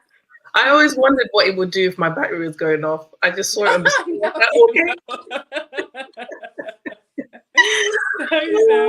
Yeah. In Back principle. to Kevin. Yes, in principle, I understand. Yes, there's an agreement. We have a safe word. If we are approaching our triggers, safe word is engaged. And if there is a breach, then whatever it is that we have agreed is the consequence of crossing this line will then happen. That's the principle that I'm in agreement with. What I am not in agreement with is the option for any kind of physical violence to be one of the consequences. Yeah, that's what I don't agree with. But in principle, everything else makes sense.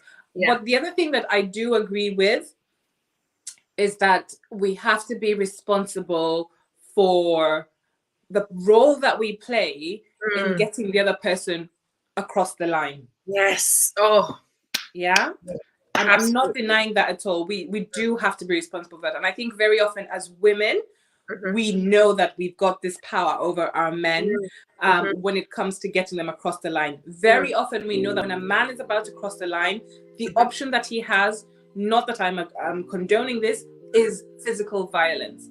We also know that physical violence is probably at the bottom of the list of things that he will want to do in that moment. And that's why we keep goading. We keep goading, because we know once he does, we have pushed him to the limit. I have made you do that, right? Then we also know that should that happen and I survive that situation, I can always stick it on you legally or whatever. I still continue to have power over you in that situation. That is a truly unhealthy mindset and way to operate. But I know that there are some women who operate like that. Yeah. And that's where taking responsibility for our role comes in again. Using mouth again comes into that situation. And obviously where one is a serial or is actually an abuser, it still isn't an excuse, but you can see how we can contribute to that scenario. It's a very sticky one, and I can see how people I can see how people can misunderstand it. Yeah. But I'm trying to be clear here. And I hope that it's not misconstrued. Yeah. He likes to get that conversation going, and I think that's the reason why I like him. At face value, it's like, what did you just say? Yeah. You know? But then you're like, okay, this man is trying to protect you against your mouth, because your mouth can get you into circumstances that, you know, you didn't think it could get you there, essentially. But it's better. But violence is never the answer. It really should never ever be the answer. But we know that men use physical. Yeah. They tend to, and not all of them obviously, but they tend to use their physicality to act out or to defend or whatever, either because that's what they've taught or that's how they operate, whatever. It happens. We know it happens. And we know that as women, with this knowledge, sometimes we arm that characteristic of men to our own detriment and the detriment of the relationships that we're in. Absolutely. I'm glad we covered this. Auntie up if you're watching it. Hopefully she gets it. Hopefully she gets it. Yeah. I think when we talk to women and say your mouth, that's a trigger for many women. What are you saying? I can't speak. Are you saying your mouth is the weapon formed against you? That's what I say on here. It's your mouth. Yeah. How you say it, I think, is important, and hopefully that lands somewhere. Absolutely. Amazing. Let's finish. Making someone feel this small. Like, do you know what I mean? And it was a lot. Sorry. It was a lot. Like, so when we was filming, those were the things I was going through, but I never showed. Because I put up this facade. You know, even my friends, I've only recently started to express what I went through with them recently, and they were livid, they were fuming, they were just like, what the fuck, like. But it's because I guess it comes from also my culture and my upbringing. Being a Nigerian girl, you don't discuss what goes on in your household. You're trained and you're taught to whatever happens in your house, it happens in your house, and it's not good. It's a bad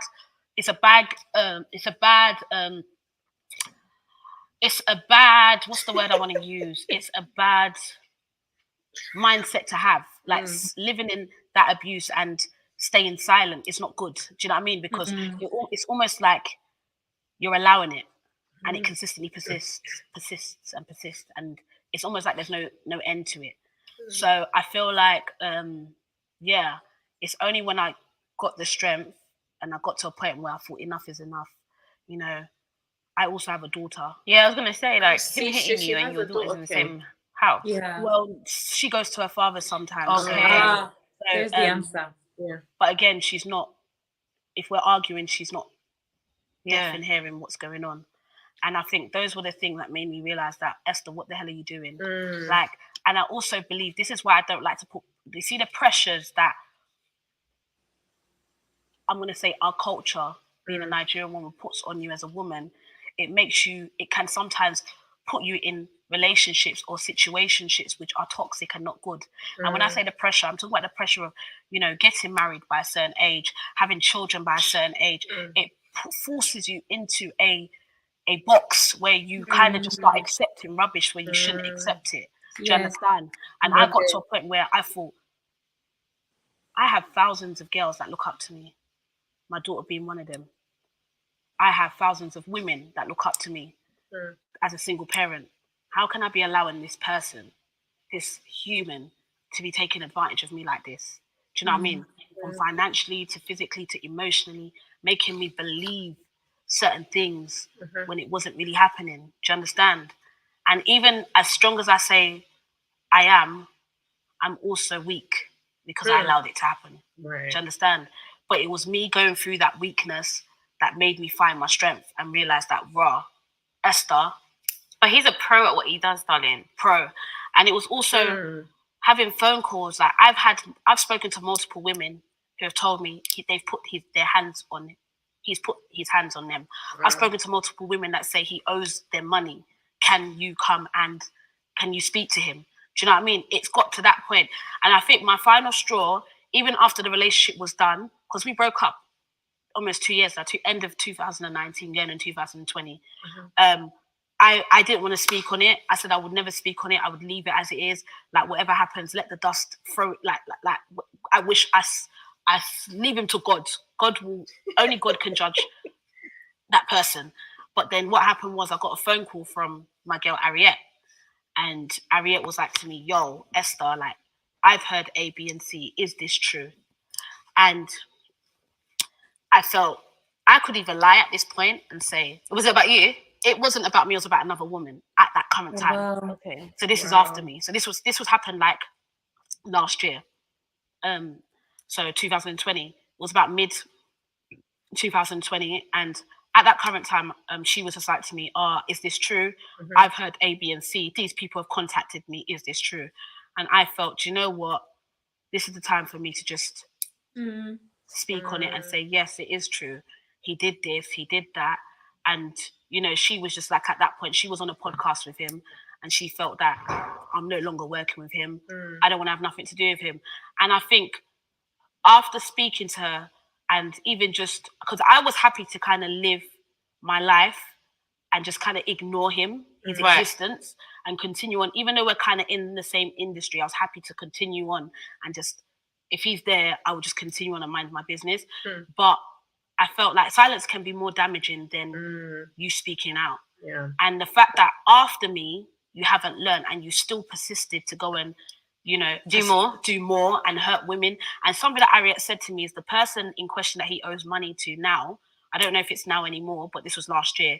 she felt like she had to be nice to him for him to pay her back or give her what she was owed. And I felt the exact same way. There. Do you know what I mean? I felt the exact same way, where I felt like I had to be nice to your visa to be cut for me to get what's owed to me, to get what's my monthly payment. That's what happened with my my watch thing with T. Yeah. So I felt like that's what it was, and I just felt, nah, the fact that you're still doing this shit, enough is enough. And I said to Ariel wanted me to speak out, and I said I will, but just it has to be in my time. And my time, part of my process was healing. Of my healing was therapy, was mirroring myself in the mirror, and affirmations, reminding myself on a daily basis that I am beautiful. Oh, wow. I am worth. I did nothing wrong. I'm worthy. Do you understand? I wasn't worth no man putting his hands on me, no matter what I said. Do you understand? I was. You ain't gonna just glance at it. It was going so well. It was. I'm the goddess, I'm the queen, and I'm Mother Earth, and I did nothing to be like her. This is where we trip ourselves up, and this is not true. This is where she now has potential to make the same mistakes all over again, because she's saying, I didn't do anything wrong. We all contribute to our own demise. We're not walking through life as a blank, immovable slate. You know what I mean? It's not like there are no interactions going on. It's not like you're not making decisions, choices. It's a really tough pill to swallow. You know, really it is. And it's not to say that you're entirely to blame for the situation you found yourself in. It is simply to say that you contributed, really. And that if you were going to be better coming out of this, look at the ways in which you contributed. You know, peel those layers back, because it's hard work. It really, really is hard. So we call it shadow work, isn't it? It happens in the dark. We go to the darkest places of who we are. But go there to be the better version of yourself. But to sit there and say, no, I didn't do anything, it happened to me, is to be entirely passive, which is not helpful. And I hope that's not what she meant, because as you said, up until that point, you know, she was doing very well. And she, you know, she's talking about therapy, she's talking about affirmations, talking about mirroring. Although now that I think about it, those things don't really talk about accountability per se, do they? Accountability, exactly. And that's necessary. She has thrown the word accountability in here and there, but there, what she just said, just cancelled. Yeah. Like I was saying, I was having a conversation with a friend today, and I was saying that when it comes to healing, I've healed and I've soft life this and soft life that. I think what we're doing, or what we're confusing accountability and healing journey with, is just because I'm outside of that situation means I've automatically healed. No, sweetheart. That just means you're an accident waiting to happen. You're just looking for another Mr. Cuban in a different man. Especially when you can't even come to yourself and say, actually, the reason why I was a perfect and ripe candidate for this man was because X, Y, and Z. Yeah. I need to address these things, and then you can slap those affirmations on top. What we can't do is like, I am beautiful, I am this, and I am that. Meanwhile, maybe, sorry to say, you're living an unhealthy lifestyle. No, you are not beautiful. And no, you're not healthy.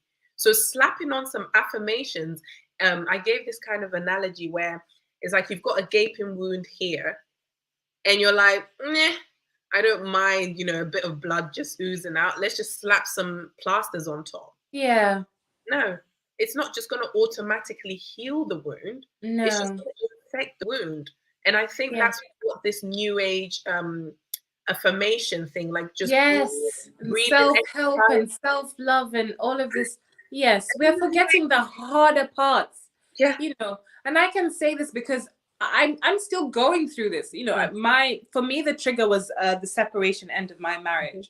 At first it was very much, he did this, how dare he, all of this stuff.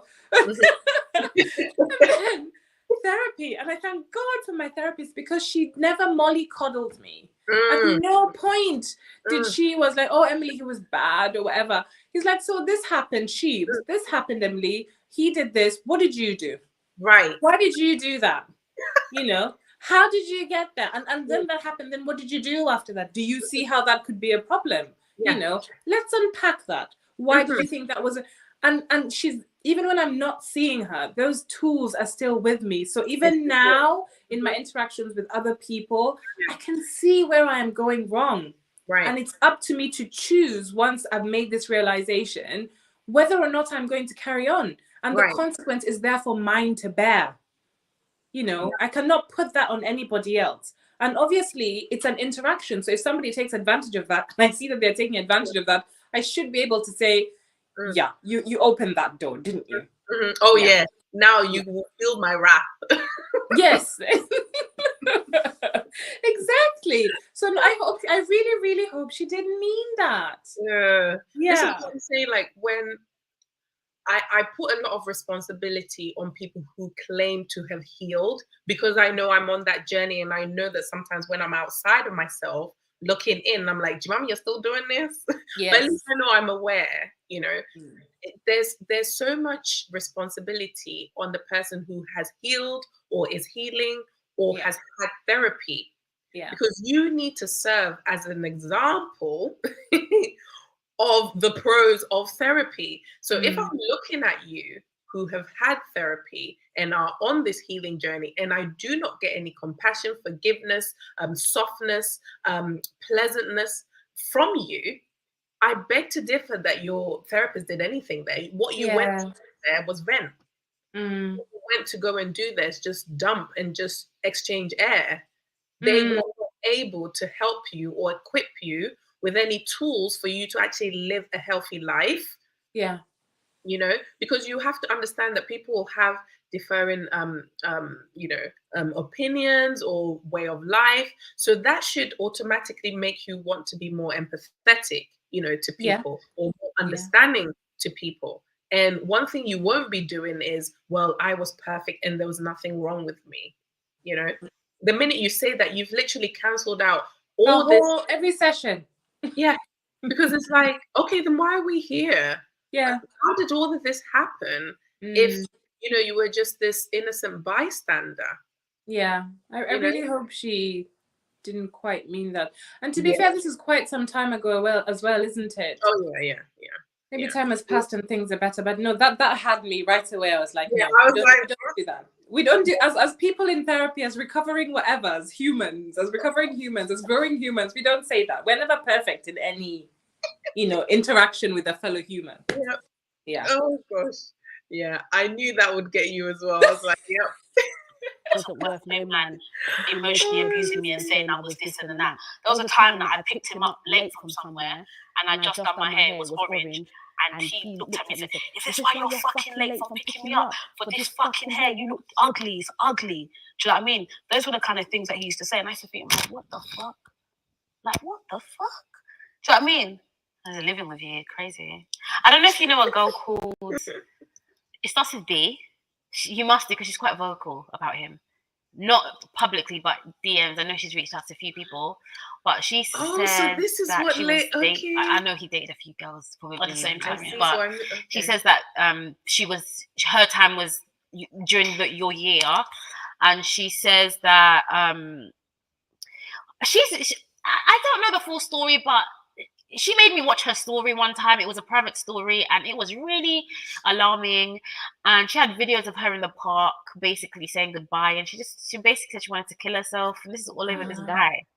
And like, she told, I think after you were done, they still had their whatever situation, but he was also really mean to her. Yeah, so no, I think from what I'm aware, she did contact me, and she also told me that he threatened to throw acid in her face for coming to tell me or for exposing him, you know. And I think after speaking to her, that's when I was just like, nah.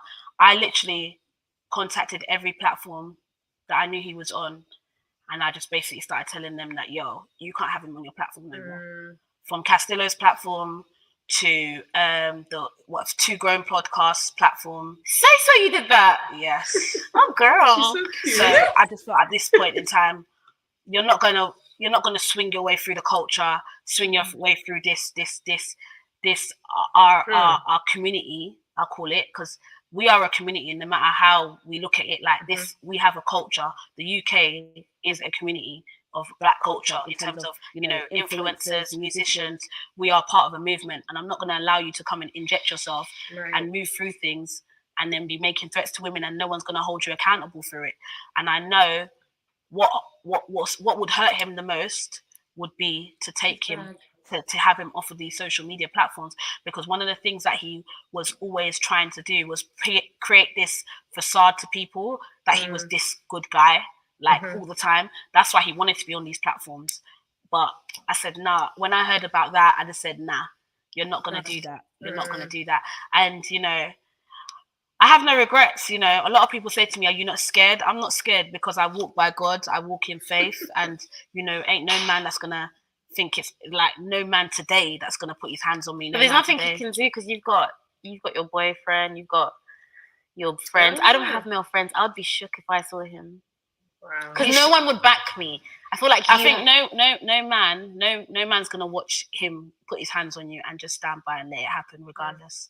So no matter what, I think as a culture, we need to stand up against what's wrong, and that is, I don't see any guy standing, and that's why I respect Castillo and Lippy very much from their podcast, because I remember when I spoke to Castillo, he was like, "That's fine." He didn't even want to hear any more. I've got you. Do you know what I mean? Lippy as well, from what I heard from Castillo, fuck that. Like, do you know what I mean? Fuck that. He was just like, fuck that.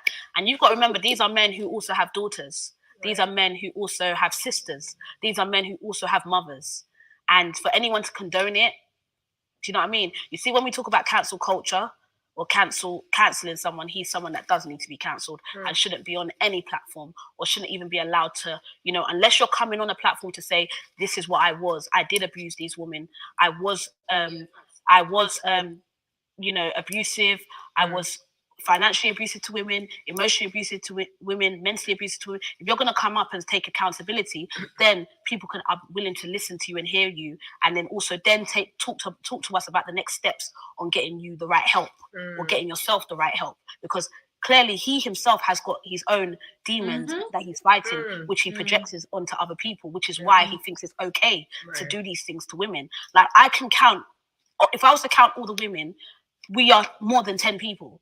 Do you understand? We are more than 10 women. 10 women can't come forward and say, you've done this and that, and there's no truth. There's no smoke without fire. Do you understand? Boy, so you can't come out and say, this person's lying, that person's lying. No, we're not lying. Do you know, it's the only difference is you fucked with the wrong one, which was me. Do you understand? Because I don't think this would have, I wasn't comfortable at first doing this, but because I'm in a place of healing, I'm now happy to be able to voice and say, nah. Do you know what I mean? Whereas I don't know if you would have ever done this. Would you have ever done it? Only with you. I would have never done it on my own. But do you know why? Because I wasn't, obviously, because mine was short, I didn't get the full damage. However, I do think he's a nasty human being, and I'm glad he spoke out. And I just feel like, I agree. And I feel like it's almost like, maybe because I've got the biggest mouth amongst all the women, and Esther doesn't really care. But I feel like a lot of women reached out to me and wanted me to be their voice. No, it's because you've got the balls. I have the same thing. I know the way I did it might have been different to you, but even though I was carrying my own story, I just didn't say the other women's stories. I have a lot of women's stories behind me. I'm not the only person that got abused by Tion. But also, one more thing I want to say to you is, I want it to end and then we wrap it. This is so weird. Yeah. Oh yeah. Okay.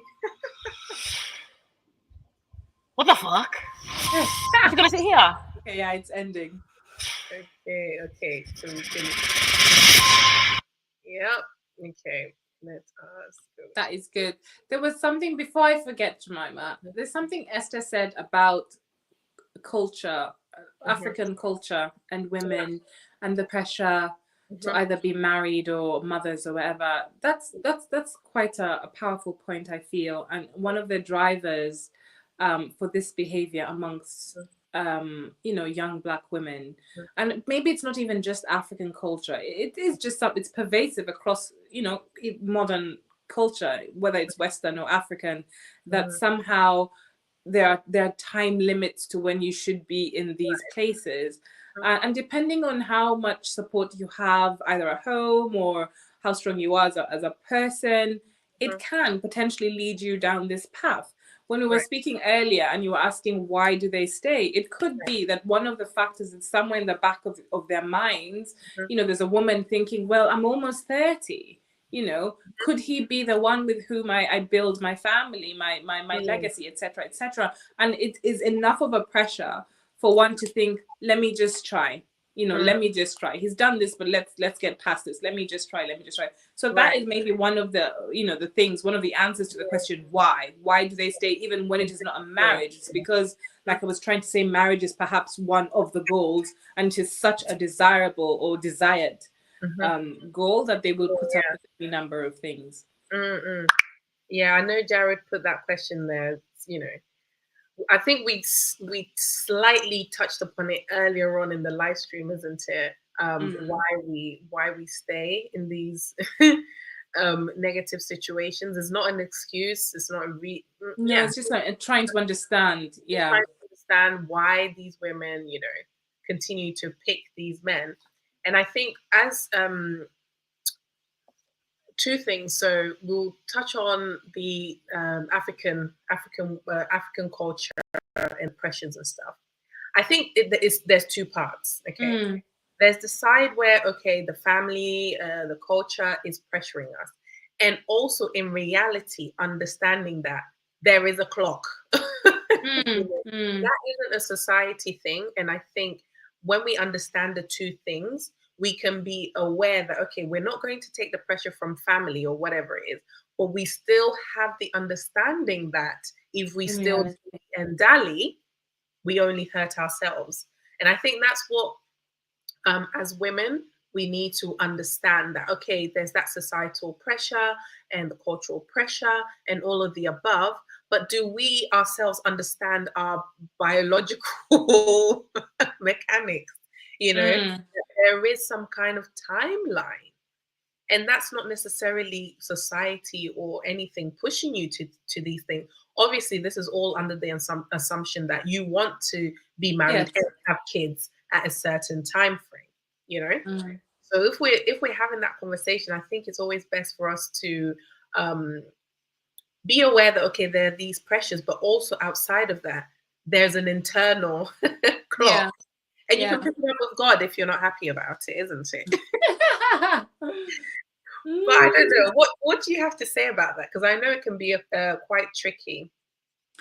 I mean, I'm in two minds on that. On the one hand, yes, I do agree with you. On the other, and I'm not too keen to push this point because I don't have all the information, but I'm certain that I have read somewhere that our idea of the biological clock, for example, and where exactly it is not a fixed truth. I've read that there is actually room beyond the time that we have given for us to still be mothers. However, obviously that doesn't stand in isolation. Being a mother for many people means having a steady, long-term relationship. It means good finances. It means good health. It means a support system, which could be immediate family or community, and all those things come into play. So they will come into play if, say, to things as local as where do I live? Is this going to be conducive for family life? All those things, careers. Where am I in my career? How important is it for me to have a career? There's so many things, as you say, that women are juggling when they come to making these decisions. So yes, definitely culture will come in, biology will come in, and all those other things. So I empathize with women who are trying to make these choices. And I'm always very relieved when I have conversations with my younger female friends to know that I've had my children, I'm done, that I have been married, and that if I'm never married again, I've had that experience, the good, the bad, the ugly of it all. I have been married for, whatever length of time and whatever that experience And I am grateful for those things. And I really feel for my 25-year-old, my 30-something-year-old friends who are desperate for it. Yeah.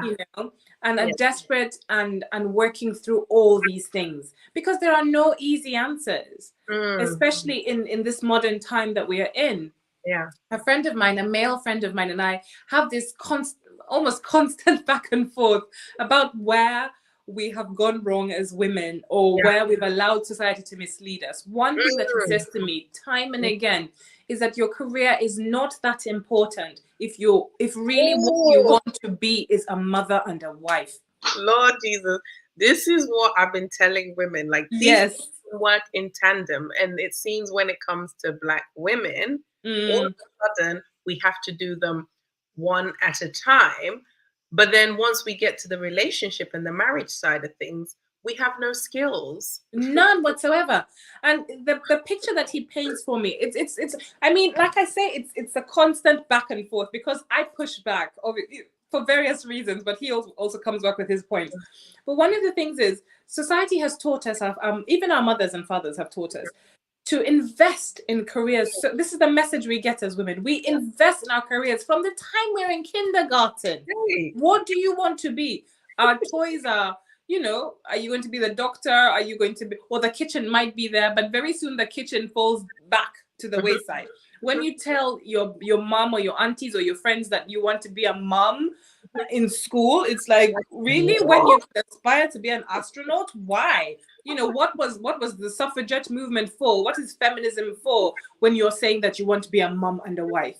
It's almost shameful in this day and age to admit that that is a priority for you as a woman. So we don't consider it until our biology starts saying to us, hey, is it time? At which point we haven't invested in it. We haven't invested in how to build the relationships. We haven't invested in what motherhood might be. We haven't invested in what being a wife might be. And so here we are, all scrambling like headless chickens. And we're still not trying to listen. And we are still, because it goes against everything that our society is telling us now. And yet, it sort of is contrary to this idea that I want my man to be successful. I want my high value. Why should he be high value if you're also there aspiring to be high value, but also to be like, what are we doing? What are we doing? And it is not to say do not aspire for anything. It is not to say do not have ambition, but sort of rethink the timelines. Yeah. And also rethink the timelines. If you really do want to be a mother in your younger years or etc., and you want to invest in motherhood and being a wife, which are not things to be frowned upon, then do so. Do so. Then maybe, because I did this all wrong, but I was trying to do this when I was married. I remember by the time I'd met the man who became my husband, I had my master's degree. I had 2 degrees. I had a master's degree, and my master's degree was to be in African development. So essentially, I was to move back to Uganda, work in any of the development agencies, and I could have very easily done it with the number of connections and the qualifications that I had. But I thought, actually, you know what? I want to give this a chance. I want to give marriage and motherhood a chance, and so I gave that all up. And it took a completely different career that was more suited to being a mother and a wife. But let me tell you, that was a struggle for me every single day of the 10 plus years of my marriage to the day that we separated. That was an eternal struggle for me, because my identity was still very much anchored in the idea of who I was as a career woman. Right? Okay. It really actually was one of the key triggers to me separating from my husband, because he was a simpler man. He was like, we're comfortable enough, Emily. We're comfortable enough. We've got this. Let's take our time. Okay. Yeah. But I was like, hell to the no. I'm not doing comfortable enough. PhD.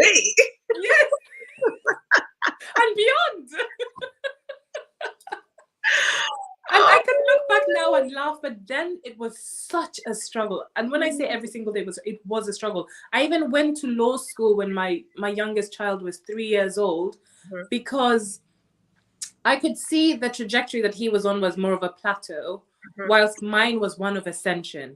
And I felt like He's not going to do it. I've got to do it. So here I am, still trying to be mom, still trying to be wife, but let's go to law school. Let's try and condense 4 years of law school into a master's. Let's, you know, and it really did, as I say, end up in a disaster. It was a calamity. The marriage had to give. Yeah. The marriage had to give way because, and I can see my faults now in that I was not clear on how what my priorities were. Right. And how I needed to juggle them. Oh, if women would just do the work and be able to say all these things, but not all women will admit, you know, that they went through all these things. I think some are just like oblivious to it. It's all the man's fault. No. You know?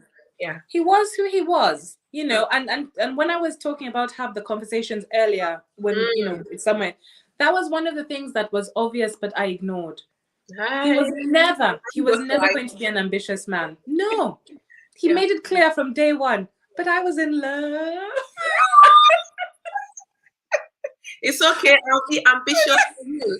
I was in love. And also, I just thought, no. Surely he thinks this now, but he won't think it later. This is it. This is women. We do this. We're like, oh, chuff whatever you just said. I'm going to gaslight you and I'm going to tell you what you should be thinking. And I'm not saying that he was wrong for being that way. That is who he is. He is a simple man. He is not a man that is seeking to head up into the 1% or anywhere close to the 1%. He's comfortable where he is. He is happy where he is. He has chosen his lane. Yeah. Yeah. Right. And like I say, this was clear from the get-go. But I was just like, what kind of madness is this? No. It's an illness that we shall cure with time. Only to end up here. So you haven't checked me yet. I will show you why you want to be a successful 1% man. Exactly. So I think how did I get here again? I'm completely forgetting. We were talking about Korean women who how did we get here? You're talking two mums talking. We got brain fart and mummy brain. Sorry. I know. The cultural thing. We're talking about cultural thing. Yes, all the many things that get us there. That's what it was. Yeah. And I was trying to say, yes, that having to pick and choose and having to deal with all those things contributes to where we are. So I think we need a rethink. I'm not necessarily saying I have all the answers, but I think women need to have an honest conversation about where being a mother and being a wife falls in their lives, in their life timeline, and also on their priorities. Once we can be honest and open about those things, I think we will make choices that are better suited to us. And obviously, this is not a conversation we can have in isolation of men. The men need to be part of the conversation because the men need to understand, I'm saying, yes, I will give you my womb and my heart, but that means you're going to complement those choices by being the provider that I need you to be. You know, by being the life partner or the sexual partner or the best friend or whatever that I think I might need for me to fulfill these things for you. So it's a conversation between, you know, the sexes. And that's very necessary, I think. Oh, I love that. There was another part that I wanted us to bring in, and it ties in beautifully with what Jared was asking about why we stay in these relationships. Sorry. I think it's hard to take this one. It's hard to take her seriously, as on one hand she's playing the victim, and on the other hand she's trying to empower herself. And I think it was at what point does this lady take for selecting a POOKIE? Okay, so the POOKIEs and Ray Rays. What I was thinking when Esther was talking about all the other women who came up, and you know, warning.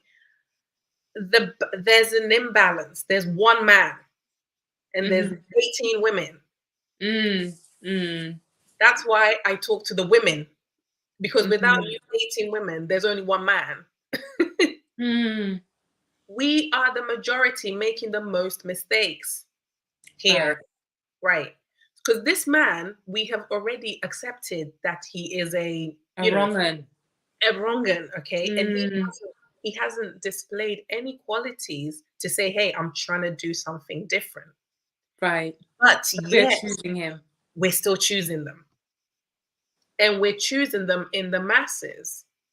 And and this is even out in the public space. lots of women behind closed doors, we're doing this.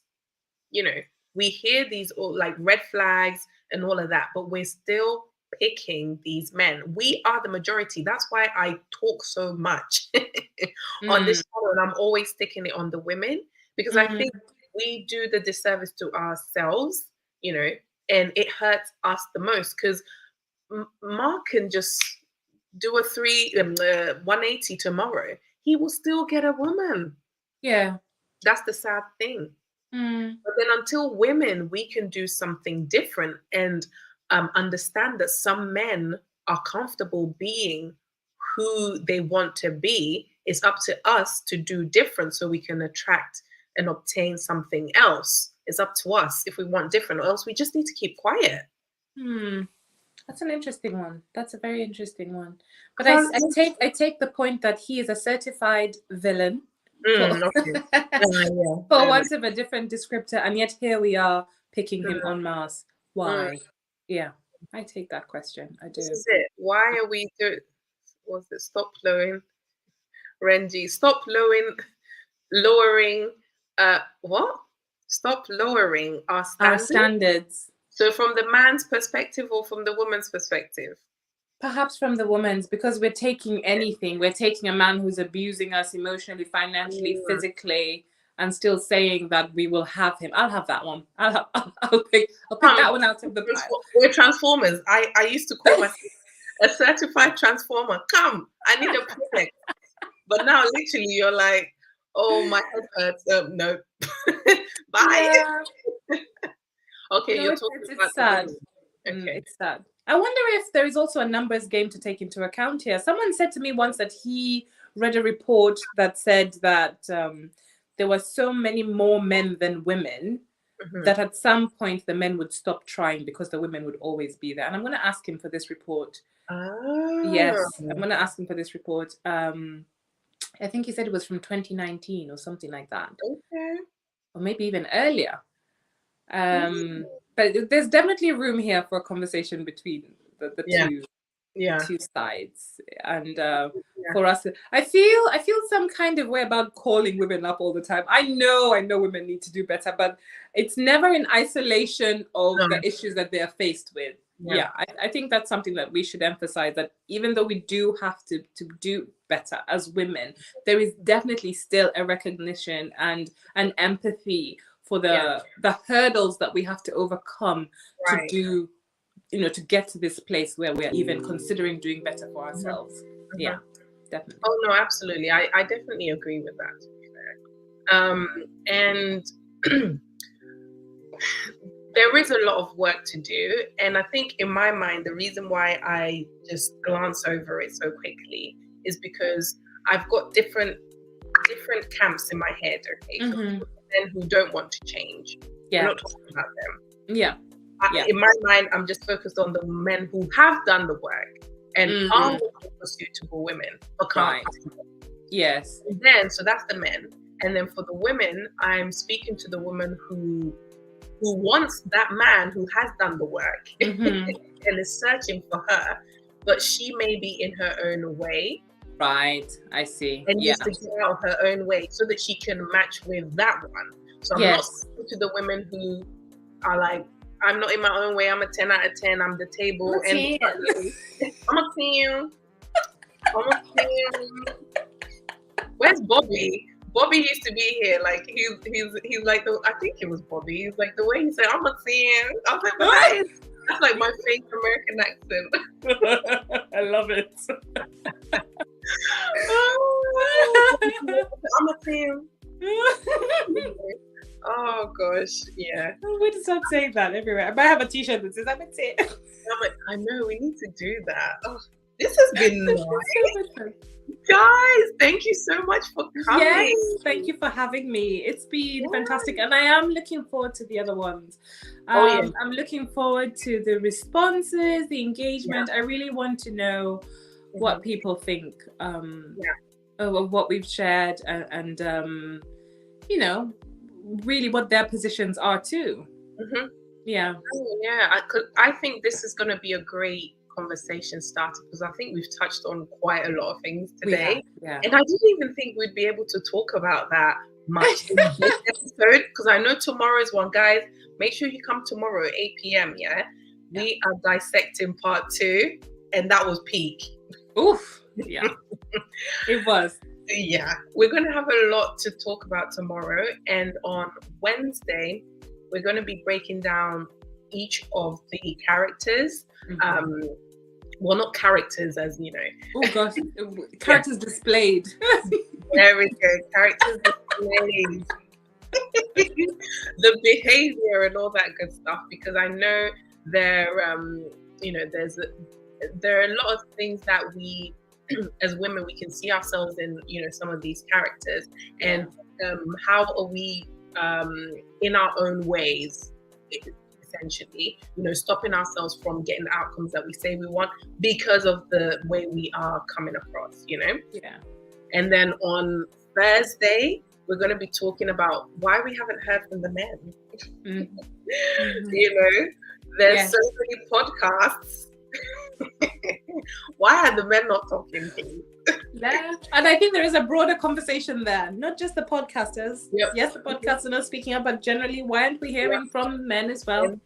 So that will be on Thursday evening. And Jared said Emily has been a well-chosen guest. Thank you, Jared. I appreciate that. Thank you very much. Only quality on this channel, right, Jared? Yes. But yeah, this has been amazing. Tomorrow, same time, we are coming to have that conversation. So Emily, thank you so much for coming. My pleasure. My pleasure. Thank you so much for having me. But I think we've touched on so many things that were very much needed for us to elaborate on. So I'm excited for this upcoming week. And guys, let me know if you like the casual look, because boy, it takes time doing makeup in it just to walk it off.